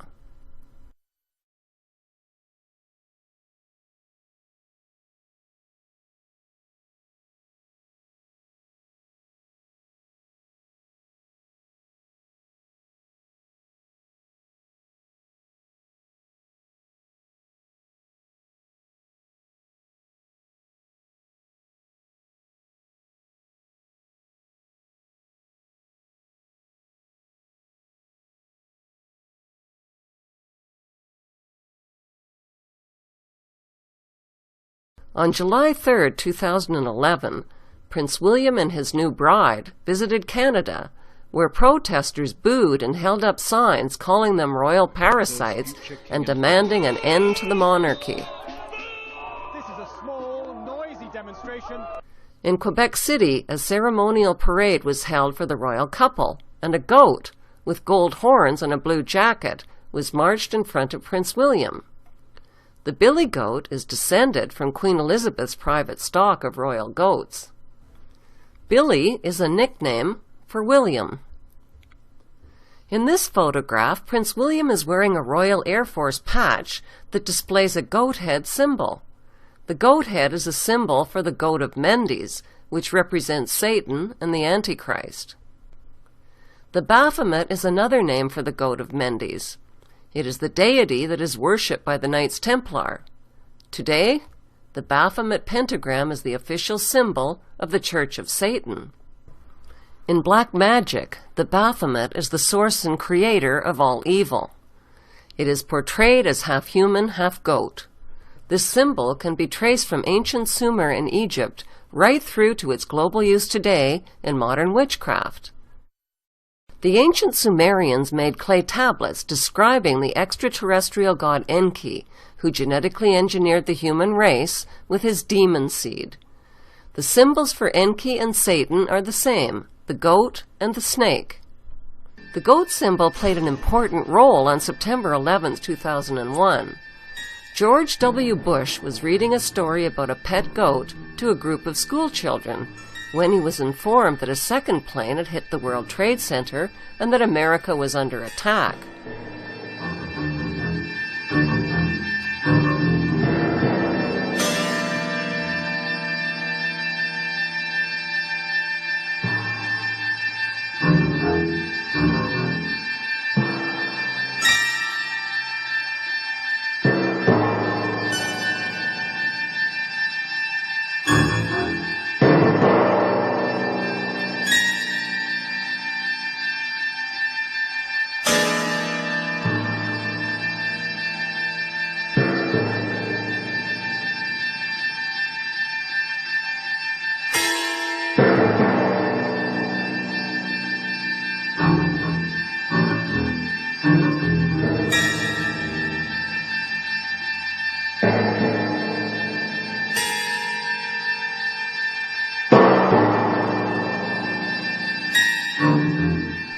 Look closely. The book held by the president is upside down. Why? Because Satanism inverts images. Bush remained seated for 7 minutes and kept reading about the goat, while Americans were burning alive and leaping to their death from the burning towers. In most tarot card decks, the devil card shows the Baphomet sitting on an altar above 2 naked human demons chained to his seat. He is holding a flaming torch in his left hand that is inverted towards the earth. On his forehead is an upside-down pentagram. When points on a pentagram point upwards, they symbolize the devil attacking the heavens with its horns. The horned hand signal is a satanic salute that communicates an allegiance to Satan. The extended index and small fingers symbolize the horns of Satan. The Antichrist or beast is clearly identified in biblical prophecy as the number 666. When Prince William is crowned king, his formal title will be King William V. Hidden within his name are the words I am. Also hidden within his name is the number 666 in Roman numerals. The Roman numeral I appears 3 times in his name. The Roman numeral V also appears 3 times in his name. The letter W is really 2 V's placed side by side. The number 666 in Roman numerals is VI, VI, VI. It is hidden in the name King William V, and so are the words I am. The hidden message built into his name is I am 666. I am the Antichrist.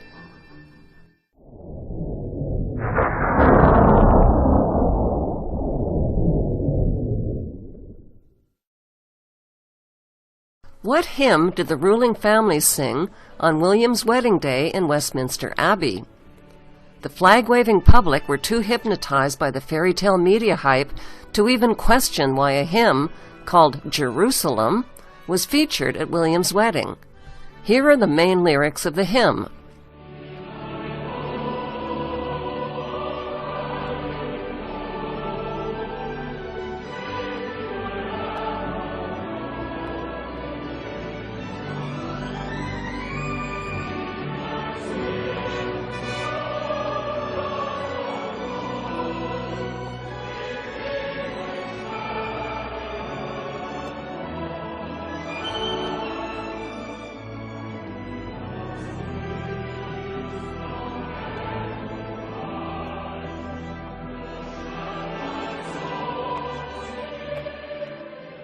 Why are the ruling families singing about the fight to build Jerusalem at William's wedding of the century? The answer lies in the UK's Union Jack flag. No one has bothered to question why the Union Jack flag is called the Union Jack. Who is Jack? The answer is Jack-Ub. Jack-Ub, or Jacob, is the patriarch of the Jews. According to biblical scripture, Jacob laid his head on a stone and dreamt about a ladder reaching to heaven. The stone is said to be the same stone that has been placed beneath the throne chair of every British monarch during their coronation ceremony. It's called the Stone of Jacob. The Stone of Jacob will also be placed beneath William's throne chair when he is crowned king. Most of us were taught revisionist history in school. To make sense out of what's going on in the world today, we need to learn a few simple facts about Israel's history without the revisions. According to the Bible story, Jacob fathered 12 Hebrew sons who invaded the land of Canaan. Canaan was the homeland of the Philistine people. After defeating the Philistines, the 12 Hebrew tribes carved up the land of Canaan into 12 tribal districts. They renamed the land of Canaan Israel, Israel, after their gods, Isis, Amun-Ra, and Elohim.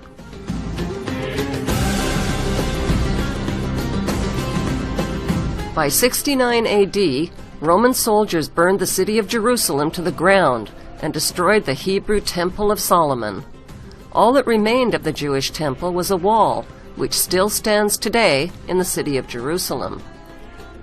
After the 12 Hebrew tribes fled from the land of Canaan, which they had renamed Israel, the Romans gave the land back to the Philistines and called it Palestine.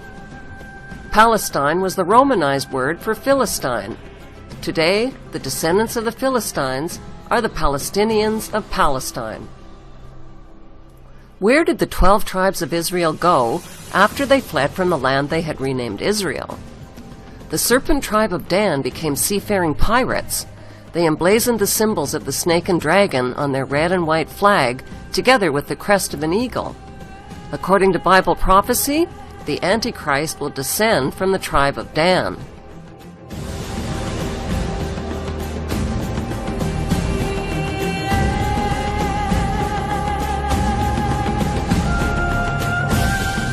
Carvings of snakes and dragons on their ships, the red and white stripes on their sails, and archaeological relics reveal that the tribe of Dan became the dreaded Vikings.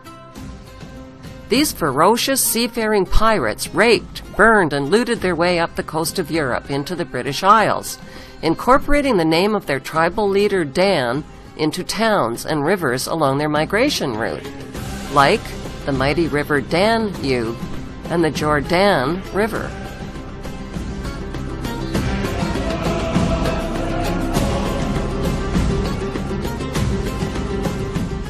Since vowels were interchangeable in the original Hebrew language, Dan could be pronounced Din, Don, or Den. It was embedded in the name London, Scandinavia, Sweden, and Denmark. Denmark literally means the mark of Dan. By 1016 AD, the Viking king Canute seized the throne of England, Denmark, and Sweden. Today's British royalty are descended from the serpent tribe of Dan and from the Viking kings whose symbol is the dragon. Prince Charles' coat of arms displays a red dragon and the German words Ich dien, which means I serve. I serve the red dragon. I serve Satan.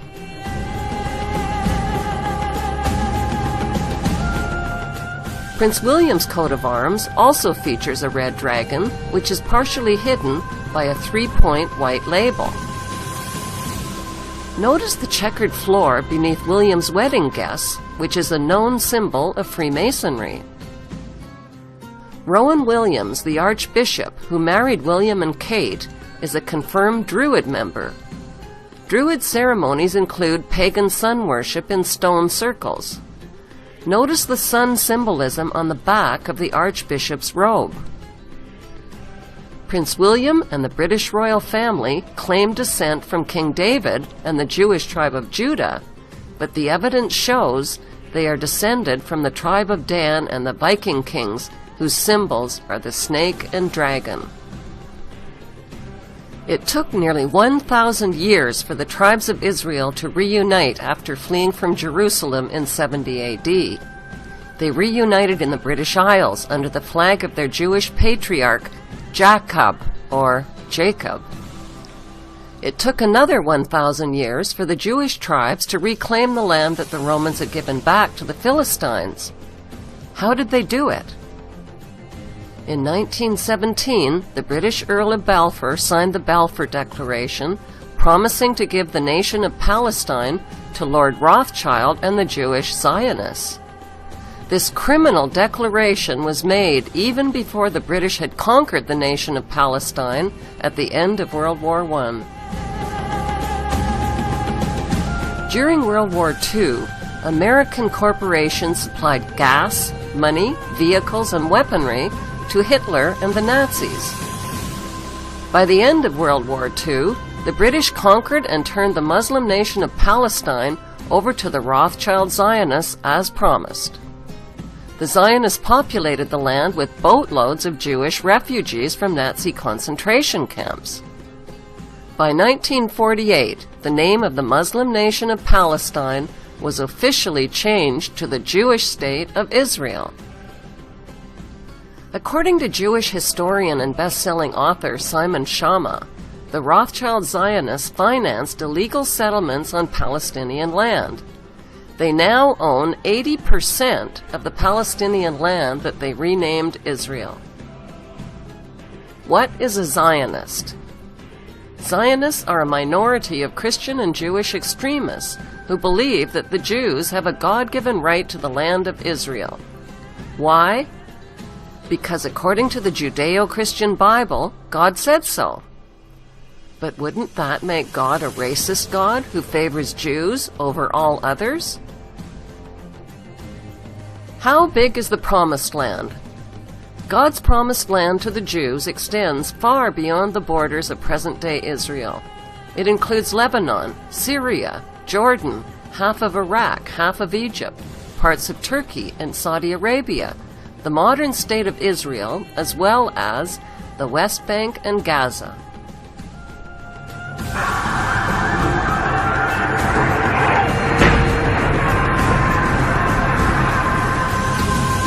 The 9/11 attack on the World Trade Center in New York City served as the perfect excuse to justify bombing, occupying, disarming, and bankrupting Israel's Muslim neighbors.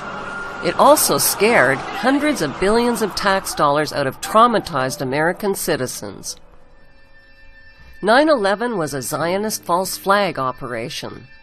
Within 24 hours of the attack, America launched a Blame the Muslims campaign that ignited the Zionist war of terror on the Muslim nations surrounding Israel. Ultimately, the grand scheme of the Zionist plot is to reclaim Jerusalem and rebuild Solomon's Temple, which was destroyed by the Romans almost 2,000 years ago. Today, Israel's Jews pray at the Wailing Wall in Jerusalem, which is all that remains of Solomon's Temple. The design and cornerstones for the new Solomon's Temple have already been completed. Every day, 3 times a day, Jews recite this prayer: "May it be your will that the temple be speedily rebuilt in our own time." It's a prayer they prayed for almost 2,000 years. But Jews here in Jerusalem are doing more than just praying. Just a few steps away from the Western Wall, rabbis and craftsmen are building what they call a temple in waiting.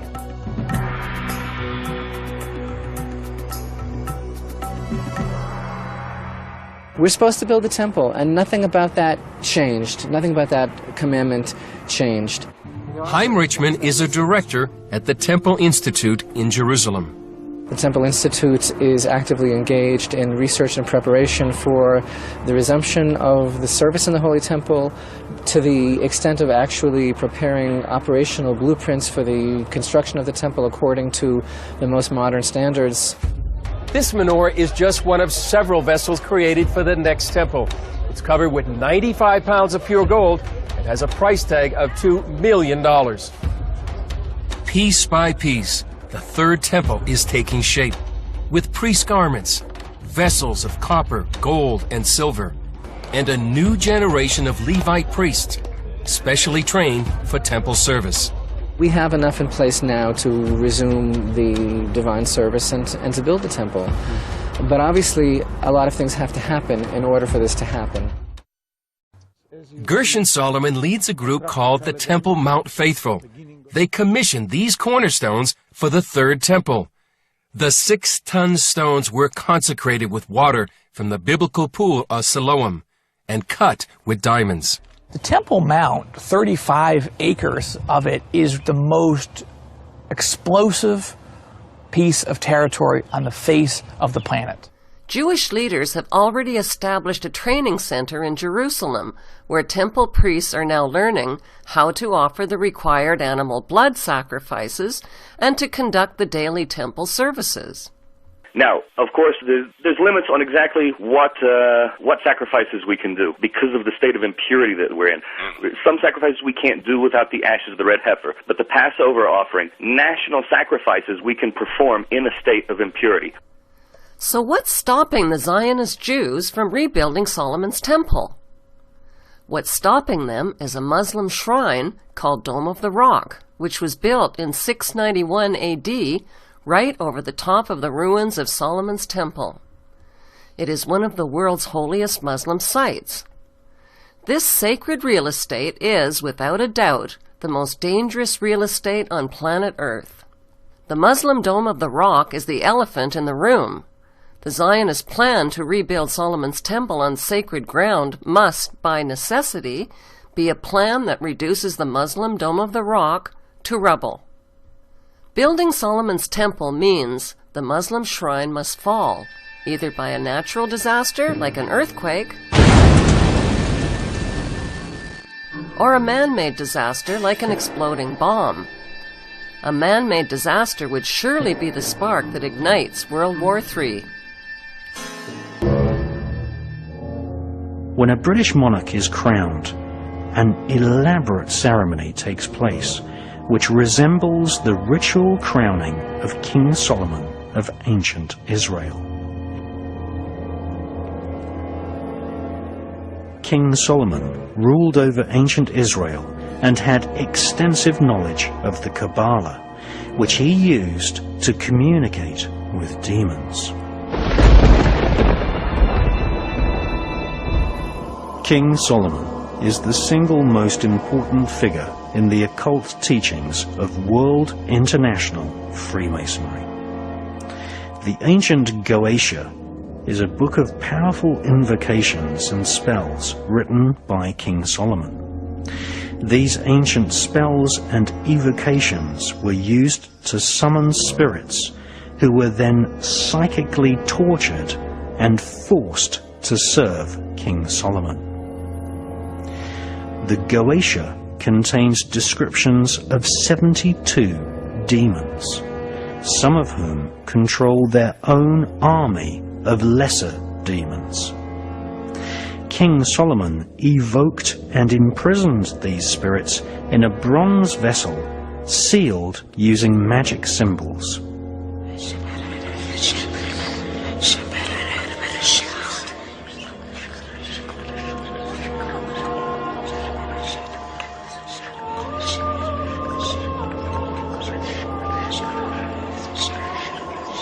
The Goetia explains how the spirits can be compelled into obedience. The Goetia describes a demonic royal hierarchy of spirits, many of which are referred to as knights, princes, and kings. King Solomon ruled ancient Israel from the year 970 to 928 BC. Satanists, occultists, and Freemasons worldwide venerate the memory of King Solomon, who owned a magic ring engraved with a symbol called the Seal of Solomon. This gave him power over the invisible monarchy of demons. This Seal of Solomon is better known as the Star of David. It is this symbol which is encoded into the $1 bill. It is also the flag of Israel.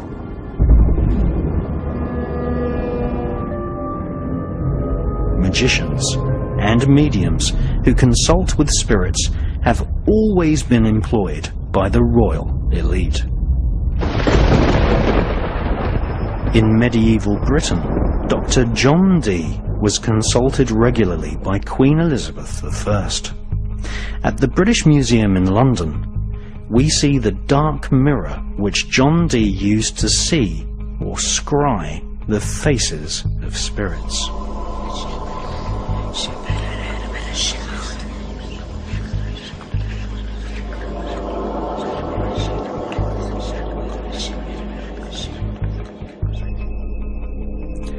Dee's ability to communicate with spirits led him to be employed as a spy, developing psychic espionage techniques, which we now call remote viewing. John Dee attended Trinity College in Cambridge, which became a place where occultists and the world of spies were intertwined. Aleister Crowley also attended Trinity College, In 1904, he wrote an introduction to an ancient book of spells called the Goetia. Soon after, Aleister Crowley followed the footsteps of John Dee and worked as a spy for Her Majesty's Secret Intelligence Service, MI5. Dr. John Dee was secretly initiated into the secrets of the Kabbalah by Rabbi Lowe in the 1500s. The Kabbalah offers a route map which is called the Tree of Life. Discarnate spirits, some angelic, some evil, occupy each point on the Tree of Life. These spirits can be called forth and invoked to serve the magician. Medieval astrologers and Kabbalists such as John Dee were hired by monarchs to plan their wars, or to experiment with alchemy, trying to transform base metals into gold and thus increase the already spectacular wealth of the monarchy. Once World War III has come and gone, and the Muslim shrine has been destroyed, the new Jewish temple of King Solomon will be built over its ruins in Jerusalem, and a king will sit on the throne chair.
There are three important texts that predict an apocalyptic Third World War, which would give rise to one world empire and one world king. The Bible's Book of Revelation, the Illuminati's Protocols of Zion, and Albert Pike's Morals and Dogma. A statue of Albert Pike stands today on a pedestal in Washington, D.C. What did Albert Pike do to deserve a statue in his honor on federal land at the foot of Capitol Hill? Albert Pike was the sovereign pontiff of Universal Freemasonry and a known Satanist who possessed a bracelet which he used to summon Lucifer. After the American Civil War, he was imprisoned for treason, but thanks to Freemason President Andrew Johnson, Pike was pardoned. By 1869, Pike had become the National Chief Judiciary Officer and Grand Dragon of the Knights of the Ku Klux Klan in Arkansas. By 1871, he published the Masonic handbook known as Morals and Dogma. Albert Pike was also the author of a military formula for 3 world wars that would advance the world government agenda to its final stage in the 21st century. World War I, said Pike, must be engineered to overthrow the Tsars of Russia and make Russia a fortress of atheistic communism. World War II must be engineered to destroy Nazism, strengthen political Zionism, and create a sovereign state of Israel in Palestine. World War III must exploit the conflicts between the Zionist state of Israel and the Islamic states so that they mutually destroy each other. Divided and exhausted by war, the masses will receive the light of Lucifer brought finally out into the open. Albert Pike's vision for World War III is now taking shape in the Middle East, where the engineered conflicts between the Zionist state of Israel and the Islamic nations are coming to a head. Proof of a world government conspiracy is uncovered on our Seeing is Believing tour of 5 U.S. cities, starting with Denver, Colorado. Denver, Colorado is home to America's largest airport called the Denver New World Airport. The airport was built by Freemasons in 1995 and features a Freemasonic dedication capstone in the atrium. A time capsule is buried underneath the stone to be opened in the year 2094. The New World Denver Airport has a swastika-shaped runway. There is reportedly a deep underground military base beneath the airport, with miles and miles of secret subterranean tunnels connected to a large network of underground cities. As passengers drive up to the main airport terminal, they are greeted by a sinister-looking 32-foot-high fiberglass blue stallion, with veins popping out of its body and demonic eyes that glow bright red. Not exactly a calming influence for travelers who are already spooked about getting on a plane. The sculpture is believed to symbolize the pale horse of the apocalypse mentioned in the Bible, whose name is Death. The sculptor, Luis Jimenez, was killed by the horse when a chunk of the sculpture broke loose and came crashing down on him. Locals call the horse Blucifer. Inside the airport, travelers hurry past grotesque gargoyles in suitcases that leer down at them, and morbid apocalyptic murals that line the airport walls at the main gate. 4 panels of giant-sized wall murals in the baggage claim area tell a terrifying and prophetic story in pictures of how humanity's future is going to unfold. The first mural reveals a horrific Darth Vader-like figure wearing a Nazi general uniform and a gas mask. The gas mask indicates that the next war will use depopulating biological or chemical agents. The white dove that he is killing symbolizes peace. On the right are destroyed buildings reminiscent of the Twin Towers. The Nazi general's scimitar sword has been swished through the air, leaving behind a rainbow chemtrail that poisons the air and ethnic population below it. On the left is an endless line of weeping women refugees holding dead babies. There is no trace whatsoever of violence to the dead children, who appear to have died from the deadly gas of the toxic rainbow. Why are there no men present? Presumably, they have all been killed. The Nazi general's scimitar sword that destroys peace is a symbol used by the Shriners, who are Freemasons. Freemasonry is a fraternity within a fraternity. Outwardly, it is a friendly charitable organization that conceals an inner brotherhood of the 33rd degree elect. The next airport mural shows a forest and a city in flames. The world's endangered animals and plants are extinct: buffaloes, whales, leopards, elephants, and sea turtles. The sickly haze and leaping flames suggest a nuclear or biochemical devastation. Children are the only survivors, and they are weeping over 3 open caskets of an African girl on the left, a native girl in the center, and a white Judeo-Christian girl on the right. They represent the death of the old black, red, and white root races to make way for the New World race. The dead white girl in the coffin holds a Bible and a yellow Judan star, which was used by the Nazis to identify Jews. It symbolizes the death of Judeo-Christian beliefs. Another child holds a Mayan tablet depicting the end of the Mayan calendar and the end of the world as we know it. In the third mural, the apocalyptic war has ended. Children of all nations are joyfully giving up their nation's sovereignty to the blonde-haired, blue-eyed German boy at the center. They are all turning over their weapons wrapped in their country's national flag to the German boy. The Bavarian jacket leaves no doubt whatsoever that the blonde-haired, blue-eyed boy is German. He symbolizes the Bavarian Illuminati. With an iron fist, the German boy destroys the weapons of war symbolized by the Nazi general's sword. The German boy uses a hammer, which symbolizes the hammer and sickle of communism. In the foreground, the Nazi general is dead, with doves of peace perched on his corpse. The German boy symbolizes a world leader and savior who brings peace through communism to a devastated world. Who is this boy that the world gives up their flags and weapons to?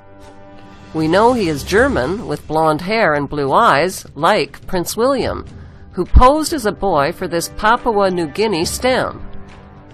Prince William's father is the son of Prince Philip and Queen Elizabeth, whose surnames were changed to cover up their German identities. Prince William's mother, Diana, was allegedly the daughter of James Goldsmith, a German Jew. In the fourth mural, the earth is restored, including the endangered species, the land and water. This future world is populated not by adults, but by parentless children. What happened to the adults? The children are in a dance line that is led by the Scottish boy, who symbolizes Scottish Rite Freemasonry. Also, on the far left, is an African woman carrying a snake banner. The parentless children of the world are celebrating the New World religion as they gather around and touch the light of Lucifer, who appears as a genetically engineered plant. The plant is a floral version of the colorful bird known as the Quetzalcoatl, or feathered serpent. It is symbolically inseparable from the morning star and Lucifer.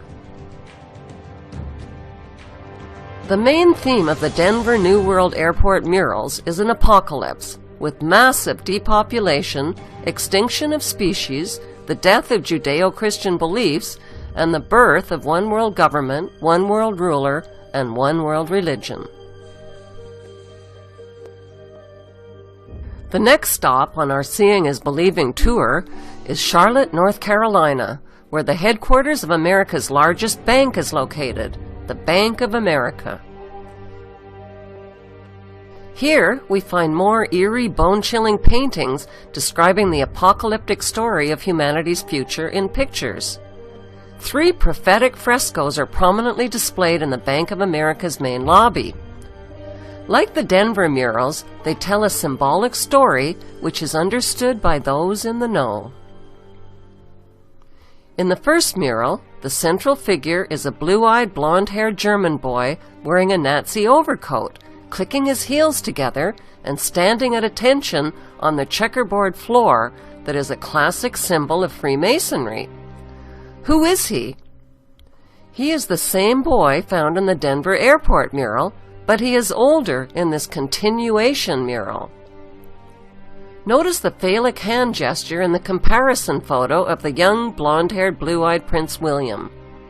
Similarly, the boy in the mural has a subliminal erect phallus on his Nazi overcoat, symbolizing power.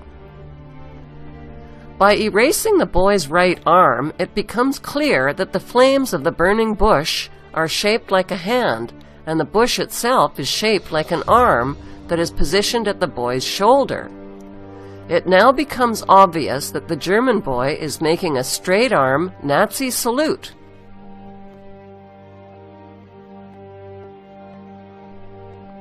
Prince William's Knight of the Garter crest is a gold lion. The image of the gold lion is subliminally embedded into the blonde hair of the German boy in the mural. Notice the Egyptian pyramid and black sun behind him. The second fresco in the Bank of America's lobby is an apocalyptic concentration camp where resistors are incarcerated. In the background, industrial burning suggests a crematorium. The back and side wall are strung with barbed wire. Hazmat Marines carrying rifles are seen in the crowd with their Nazi gold eagle and flags. Notice the person wearing the white hazard protection gear. The hazard protection gear symbolizes a pandemic, biochemical, or nuclear warfare. This is the same apocalyptic theme found in the Denver mural, in which the Nazi general is wearing a gas mask. Overhead, the elite are hovering and celebrating like gods, circling free and naked in their wealth and power. They are energized by the chaos below, where the world population is trapped in their net.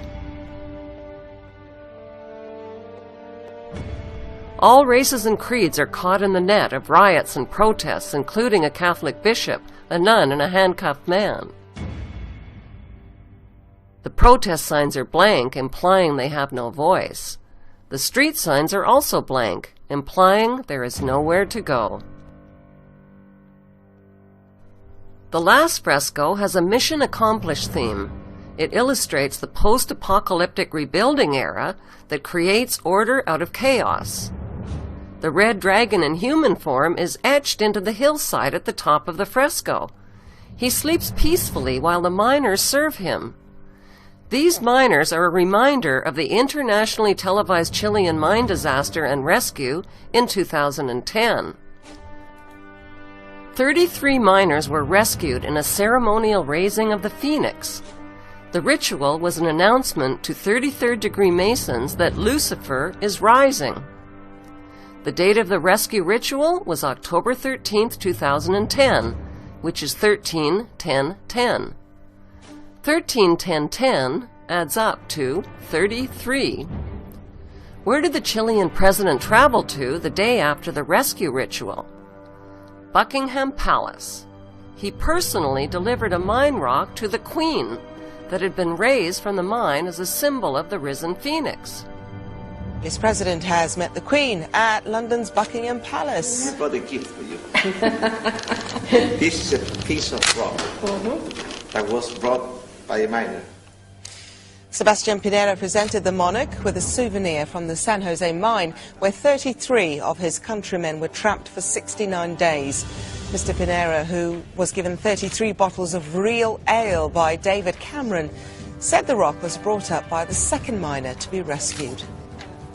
The prophetic murals that are featured at America's largest airport and America's largest bank express a New World Order agenda that is hidden in plain sight. The giant images on display for all to see are designed to be understood only by a few. The commissioned murals share common themes: an apocalypse, a New World Order, and a central figure who is a blonde-haired, blue-eyed German boy. The next stop on our Seeing is Believing tour is Ellerton, Georgia.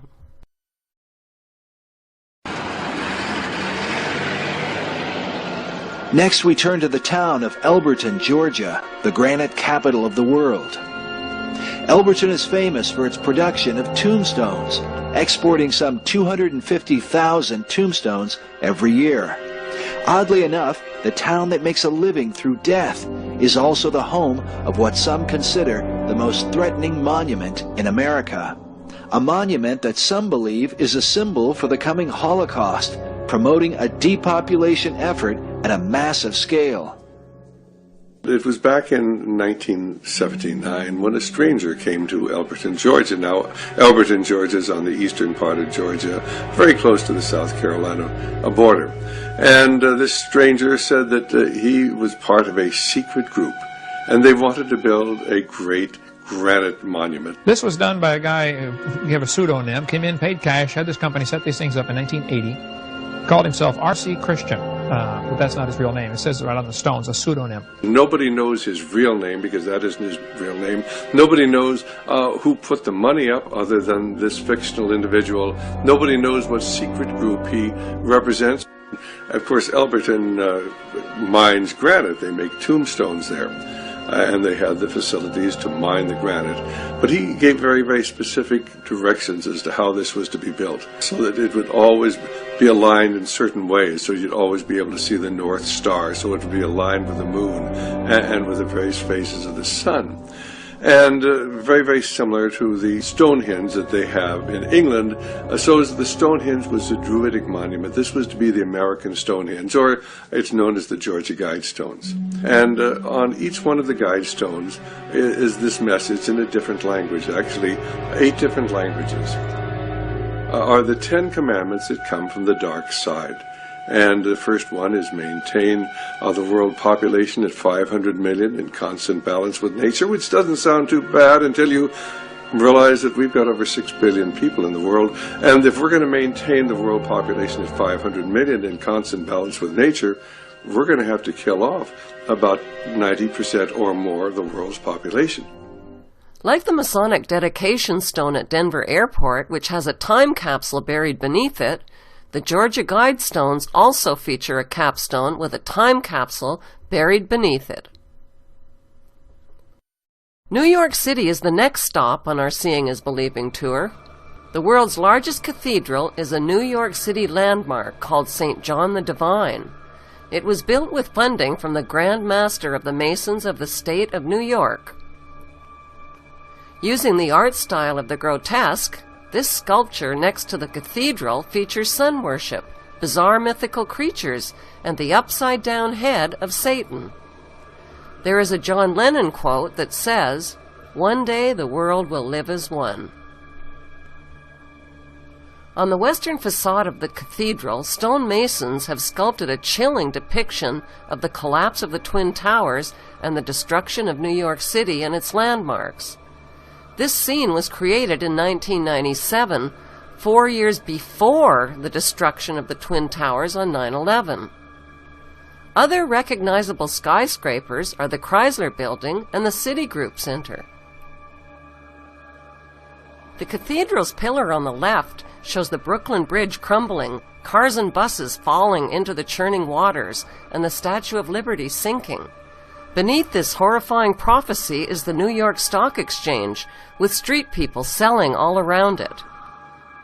The pillar on the right depicts the 4 horsemen of the apocalypse, riding white, red, black, and pale horses that symbolize conquest, war, famine, and death. Another pillar depicts the birth of the Antichrist, who is surrounded by mummies. Below the birth is a lamb with its legs tied. The book of Revelation refers to the Antichrist as the beast, coming up out of the earth and having 2 horns like a lamb. Right below the tied lamb is a spiral vortex, symbolizing a change of consciousness. Below it are people worshiping the energy vortex of the Antichrist figure. The cathedral pillar on the left is the Jewish Kabbalah's Tree of Life. The Kabbalah is linked to the occult practices and symbolism of Freemasonry. Standing above the Kabbalistic Tree of Life is a robed man, pictured on the right.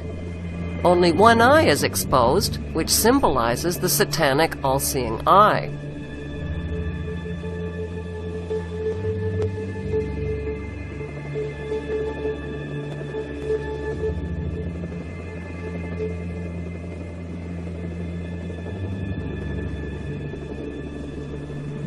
Our second stop in New York City is the United Nations headquarters, which was built in 1945 and financed largely by John D. Rockefeller.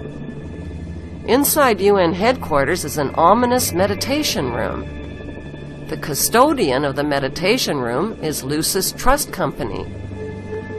At one time, the Lucis Trust was located at 666 United Nations Plaza and was formerly named Lucifer Publishing Company. The Rockefeller-funded UN Meditation Room is 33 feet long and 18 feet wide. 18 feet is 6 plus 6 plus 6. The small, dimly lit, windowless room was built in the shape of a pyramid that is laying on its side. At the center of the room is a 4-foot-high, black, casket-shaped stone slab which weighs 6.5 tons. And is extremely magnetic and rests on a concrete pillar. The pillar descends beneath the floor into the bedrock and taps into the Earth's hyperdimensional energies to induce a state of altered consciousness. Not far from the meditation room is the United Nations Security Council chamber. This is the emergency room of the UN, where the world leaders meet when there is a threat to peace. They decide the fate of nations. Even though Israel has over 200 uninspected nuclear weapons and has violated dozens of resolutions, no sanctions are ever imposed because of the United States' veto powers. Notice the giant mural that towers over the Security Council room. The central focus of the UN mural is the phoenix bird that has risen. The phoenix bird is a symbol of Lucifer. Egyptians believed that the phoenix symbolized a god who rose to heaven in the form of a morning star like Lucifer after his fire immolation of death and rebirth. Notice that the phoenix bird is not standing above his own ashes. He is standing above his old skin. Like a snake, he has shed his old skin and is revealing himself as God at the center of the mural. At the top left, there is a church steeple without a cross. The missing cross symbolizes the death of Christianity. Below, a woman receives the rays of the sun god, while the man in front of her plays Pan's flute. To their right are two pyramid symbols and people joined together by a long blue serpent-like cloth. Below the risen phoenix, a sword is driven through a dragon beast. This represents the killing of old beliefs and religions that depicted Lucifer as a beast. The New World religion worships him as beautiful. Behind the phoenix, the ghostly figures of the walking dead are stepping into a void. They symbolize depopulation.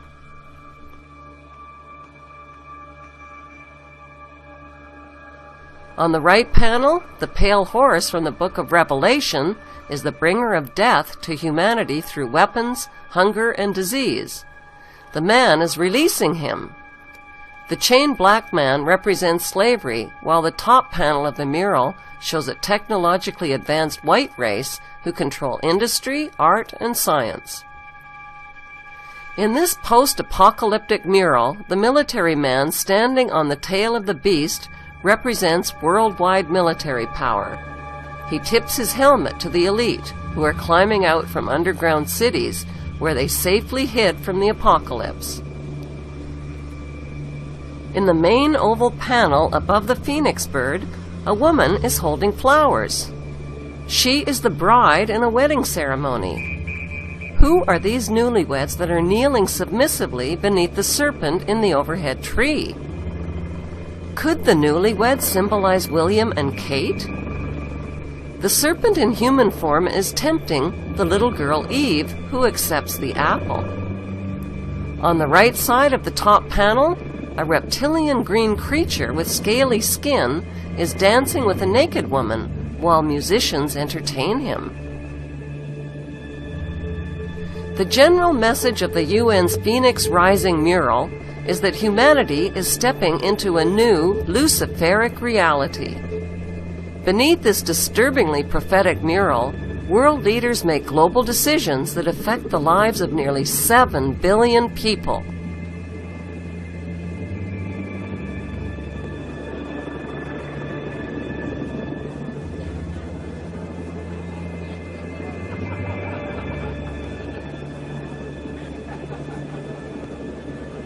What's hard for most people to grasp is that our elected government leaders are involved in an apocalyptic scheme to enslave the masses under a world government dictatorship.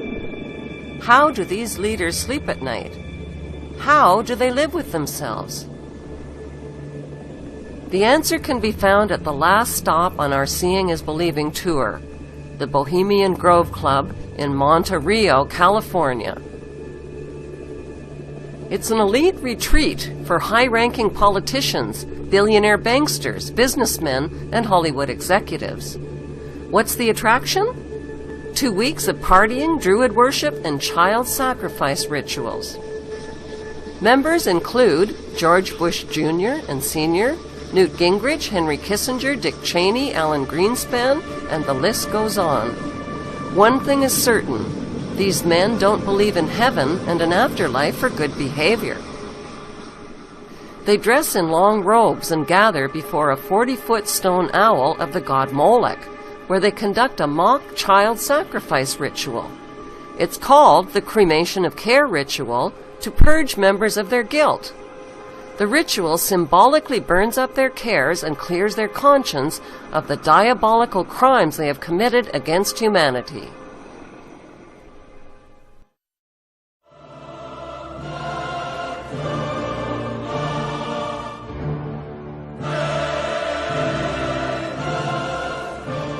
Adolf Hitler has a competitor for the title of the most evil man in human history. His competitor's name is Sabbatai Zevi. Sabbatai Zevi declared himself to be the Jewish Messiah in the year 1666. This false Messiah led the largest Messiah movement in Jewish history and attracted more than half the population of European Jews. How did he do it? By promising to return the Jews to their ancestral homeland in Palestine. Sabbatai Zevi made everything that was holy unholy. He rejected the rules of the Jewish holy books and every standard of Jewish decency. There would be no more guilt or sin or right or wrong, no more sexual taboos, no more 10 commandments, no more fasting. Instead, there would be feasting. Sabbatai Zevi's immoral leadership finally fell from grace when the Sultan of Turkey threatened him with torture unless he converted to Islam. Sabbatai converted to Islam, but he brought his infectious evil theology with him. 1 century later, Jacob Frank proclaimed himself to be the reincarnation of Sabbatai Zevi and the living Messiah for all Jews. Not even Sabbatai Zevi was as evil as Jacob Frank and his disciples. Jacob Frank rejected traditional Judaism. He reversed the truth and told his followers, since we can't all be saints, let's all be sinners. The best way to imitate God, said Frank, is to cross every boundary, transgress every taboo, and mix, as God did, the sacred with the profane. Orgies, incest, rape, and sexual intercourse with children, including sodomy on young boys, were no longer sinful.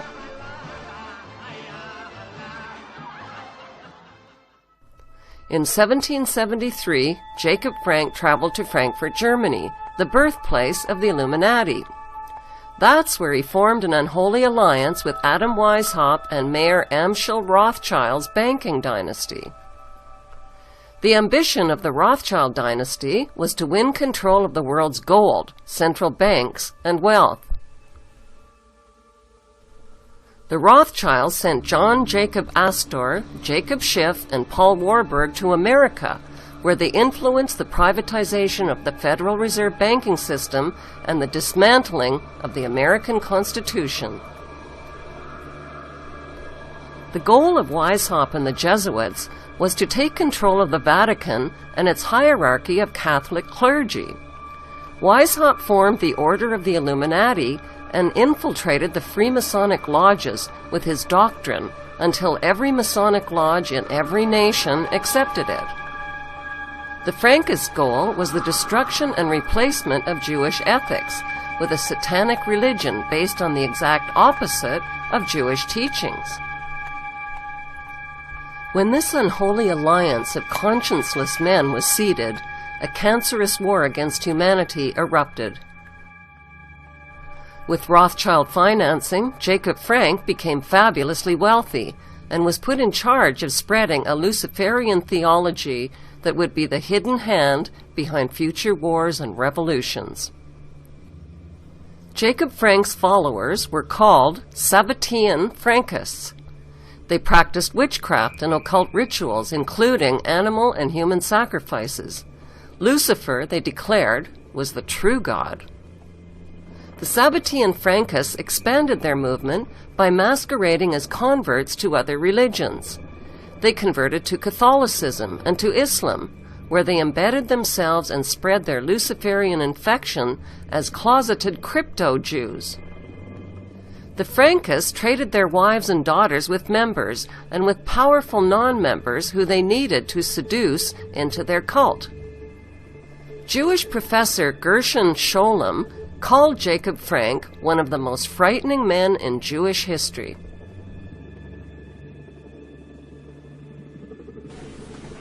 By 1776, Orthodox Jewish rabbis and leaders rejected Jacob Frank and the pagan invasion of evil that took hold in 18th century Europe. They declared Jacob Frank and his Luciferian followers to be heretics and denounced Kabbalism as a rejection of the Jewish faith. When Jacob Frank died in 1791, his daughter Eva Frank and his sons Joseph Frank and Rochus Frank led the Frankist court in Offenbach, Germany. Jacob Frank's son Rochus Frank reversed his name and was known in Europe as Frank Roche. Some genealogists believe that the surname Roche in Princess Diana's family tree originates with Jacob Frank's son, Frank Roche. Jewish author and historian Dr. Henry Makow has thoroughly researched the Sabbatean Frankist movement. The Sabbatean Frankists were out-and-out Satanists.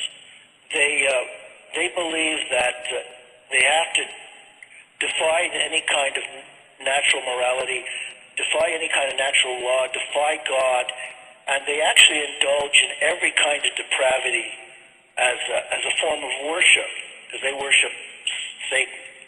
And they promoted promiscuity, and that's where our promiscuity today comes from. It's 200 or 300 years old. There's nothing new or avant-garde about it.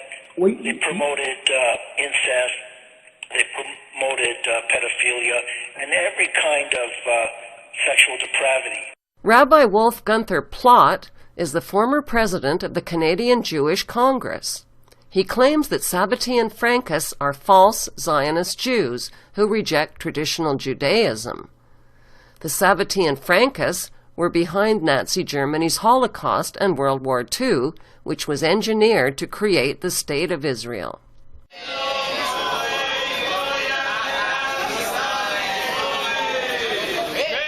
Today, hundreds of thousands of Jews in Israel are anti-Zionist Jews who have been protesting on Rothschild Boulevard in upscale Tel Aviv. Anti-Zionist Jews are burning the flag of Israel to protest the Zionist violence and genocide and the injustices. Why don't we see this on television?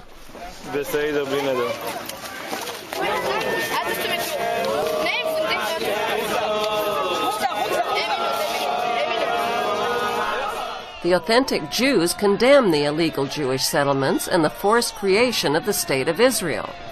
My late father was in Auschwitz concentration camp. My late mother was in Maidanek concentration camp. Every single member of my family on both sides was exterminated. Both of my parents were in the Warsaw Ghetto Uprising. And it's precisely and exactly because of the lessons my parents taught me and my two siblings that I will not be silent when Israel commits its crimes against the Palestinians. And I consider nothing more despicable than to use their suffering and their martyrdom to try to justify the torture, the brutalization, the demolition of homes that Israel daily commits against the Palestinians. So I refuse any longer to be intimidated or browbeaten by the tears. If you had any heart in you, you would be crying for the Palestinians, not for what's been done. This is a drawing by a Palestinian child who has experienced the Palestinian Holocaust that is taking place in Israel right now. It's not a religious conflict. That's a Zionist ploy of accusing everybody of being anti-Semitic. You want peace? You want to have a conference here of peace? Step back and look and read the facts. Not the facts that have been misconstrued by the Zionist propaganda. The facts that are realities. Tell me what land the Jews did not live in harmony with the Muslims. In Iran, we have because this is not a religious conflict.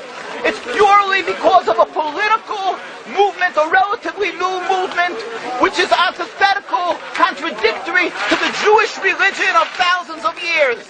Judaism is spirituality, a religion of compassion to emulate God. Zionism must be created 100 years ago by atheists, people who abhorred religion, who wanted to transform Judaism from religion to nationality, to a purely materialistic base, godless in its essence. That is not Judaism, and they have no right to use the name of Israel. They've usurped our name, they've stolen our symbols, and they've stolen our identity. And they are causing death and destruction, year in and year out. For over 50 years, death and bloodshed has not stopped because of a pure ideological belief called Zionism. They sacrifice on their idol bodies, human beings, hearts, souls. They rent, they've destructed houses, they've destructed people's lives. What can we do about this? Let's step back and think. There is a solution with God's help. If we would put away the politics, then we could know that we've been living and coexisting together. We most profusely apologize to the Muslims, to the Arabs, what have been done to them. America's Zionist-owned media falsely reported that Iran's President Ahmadinejad threatened to wipe Israel off the map. This was a mistranslation. What the president of Iran really said is that Israel is occupying Palestine and has no legitimacy on the world map. Traditional Torah Jews and rabbis agree with him. There is speculation that the revolutionary document called the Protocols of Zion is a secret Sabbatean Frankist document. This document embodies 24 protocols which map out a detailed Zionist plan for global control. The protocols, written in the late 1700s, describe in precise detail the world domination plan that is unfolding today. Rabbi Marvin Antelman charges that the world today is ruled by a Sabbatean Frankist satanic cult that has conspired with the Illuminati to destroy all religions and fuse all nations into one. Today, royals, politicians, banksters, and businessmen form the inner circle of the Sabbatean Frankist elite. They live secret, two-faced lives, sometimes posing as religious Jews or Christians or Islamists. Modern Zionism is rooted in the unholy alliance of Frank, Weishaupt, and Rothschild. It has infiltrated world religions, taken over Freemasonry, engineered wars and revolutions, and turned nations and citizens into their debt slaves worldwide. Unfortunately, Muslims, Christians, and Jews do not recognize their common enemy because that enemy is invisible. It hides within their own religions. The enemy also hides within the activist community. It finances big-budget documentaries and movements. The end game is to sell a divisive, anti-capitalist, atheistic message and deliver trusting followers right into the lap of a communist New World Order. Today, the bloodlines of this unholy alliance are in the final stages of establishing one world religion, one world government, and one world ruler.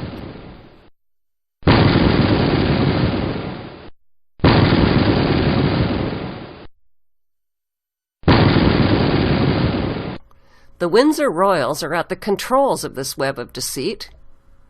It is a known fact that Adam Weishaupt, the founder of the Illuminati, took refuge and got assistance from the German Saxe Coburg Gotha royal family. The Saxe Coburg Gothas changed their German name to Windsor. The Windsor's public image is a facade to hide the cesspool from which they operate behind the scenes. Their power and control cascades out of Buckingham Palace to the elite bloodlines who run world affairs.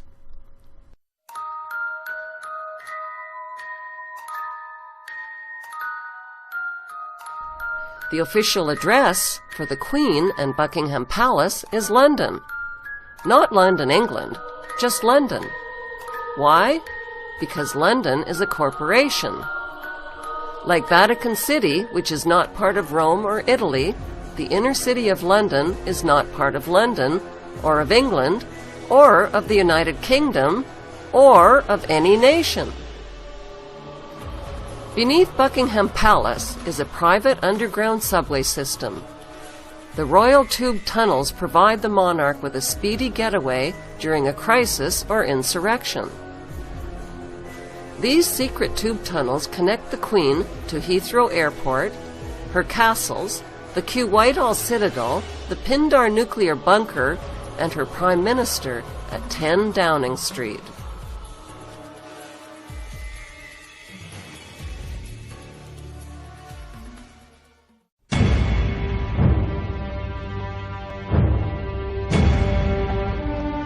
"2,000 years ago, the Book of Revelation predicted that Satan would one day rise up from his ungodly abyss and take possession of an earthly prince.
A one-world empire and ruler has been in the planning stages for thousands of years. The Egyptians intentionally left the Great Pyramid of Giza unfinished until such time as their sun god achieves absolute power over the earth realm.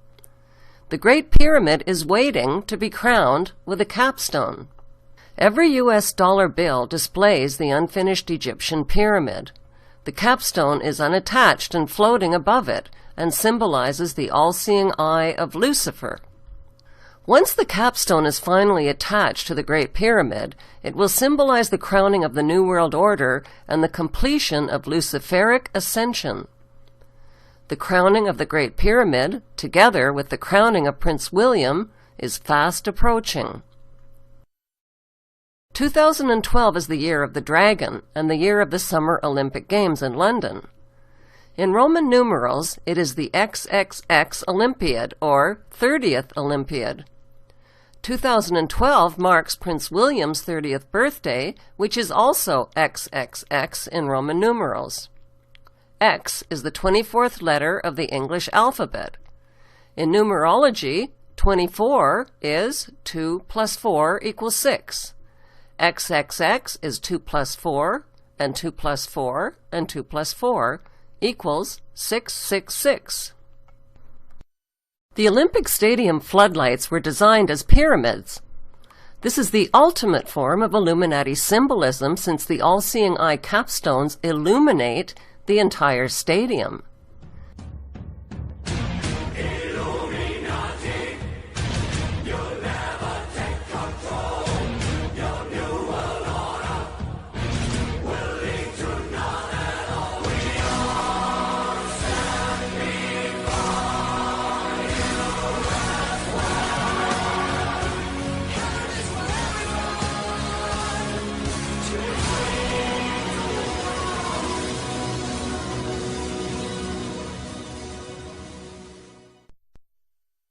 Strangely, the Olympic Village site was designed with biblical and mystical road names. Even stranger are the 2012 one-eyed Olympic mascots, which are all-seeing eye symbols. The eye of each mascot is actually a camera that allows the little demons to see all and record all. He was doing the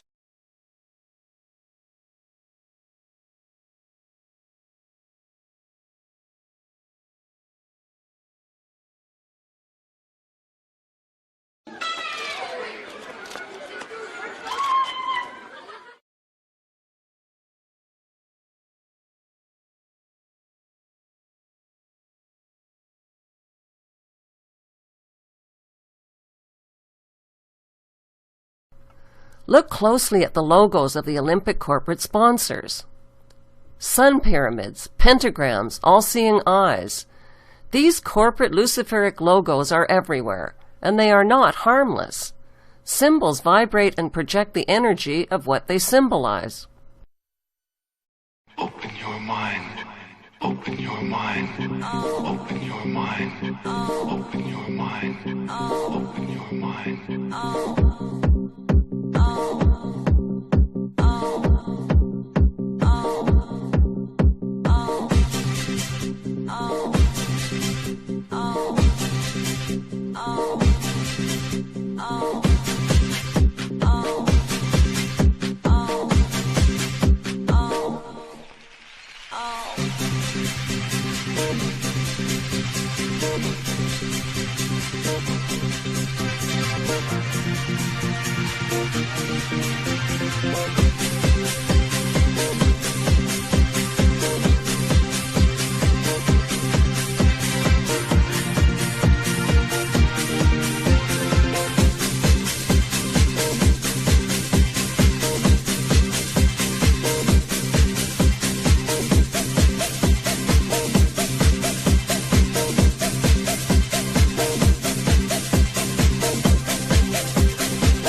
If you want to know the identity of the men who rule the world from the shadows, all you have to do is unscramble the puzzle pieces of the 2012 Olympic Games logo. Yes, many have commented that it looks like a distorted swastika. But if you unscramble the 5 puzzle pieces, you will probably make the intended mistake of thinking the logo is the numbers 2012, which is what you're supposed to think. But look again. The unscrambled logo spells the word Zion, and to make no mistake about it, the Zionist designer dotted the I.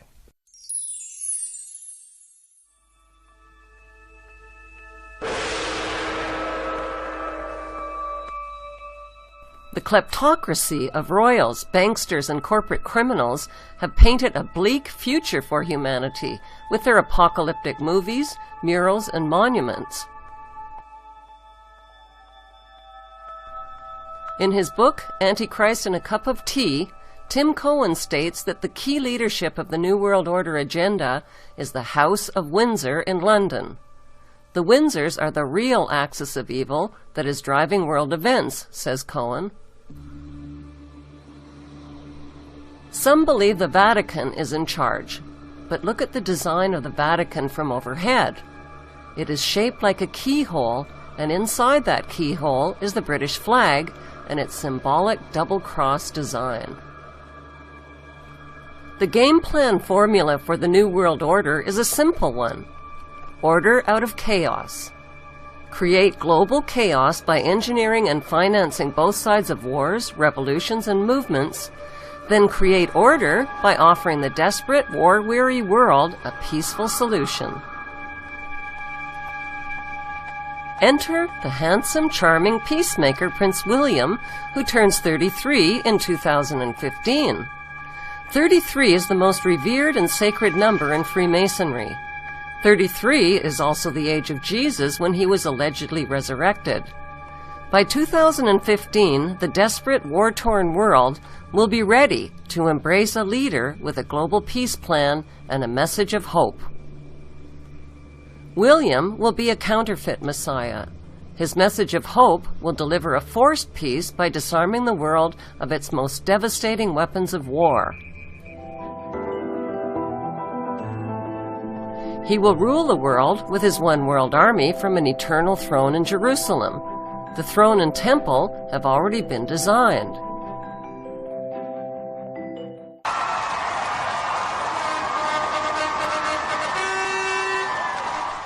Just like the symbols that are hidden in corporate logos, the 1% that rule the 1% that rule the 99% hide in plain sight.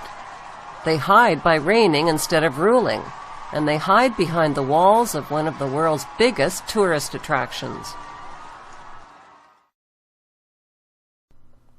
Over the centuries, we have fought and died by the millions to enrich these royal lowlifes. We have worshipped them, labored for them, paid taxes to them, carried their flags, sung their anthems, and we have even wiped their butts for them. If we want to save our planet, we need to get up off our knees right now while there is still a window of opportunity.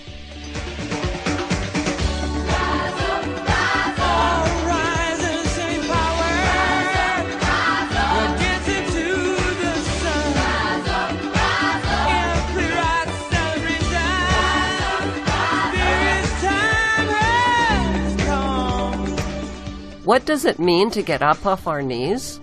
It means refusing to stand at attention and sing national anthems about bombs bursting in air, or about a noble and gracious queen or king who is neither noble nor gracious. It means not voting in the corrupt electoral system. A vote for the lesser of two evils is still a vote for evil.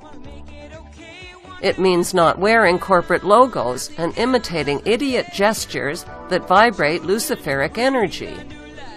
It means giving up our need to worship gods, messiahs, saviors, aliens, gurus, politicians, and rock stars. When we worship, we give our power away.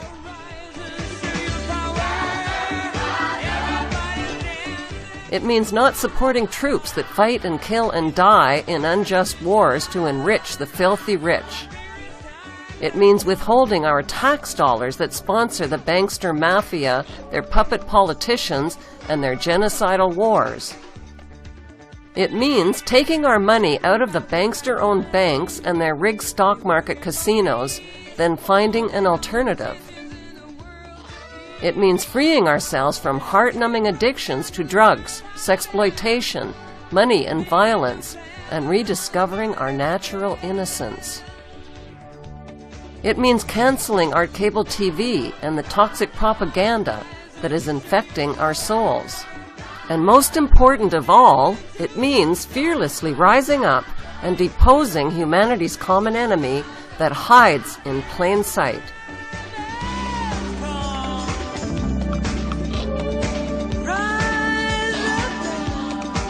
The British Empire will last for...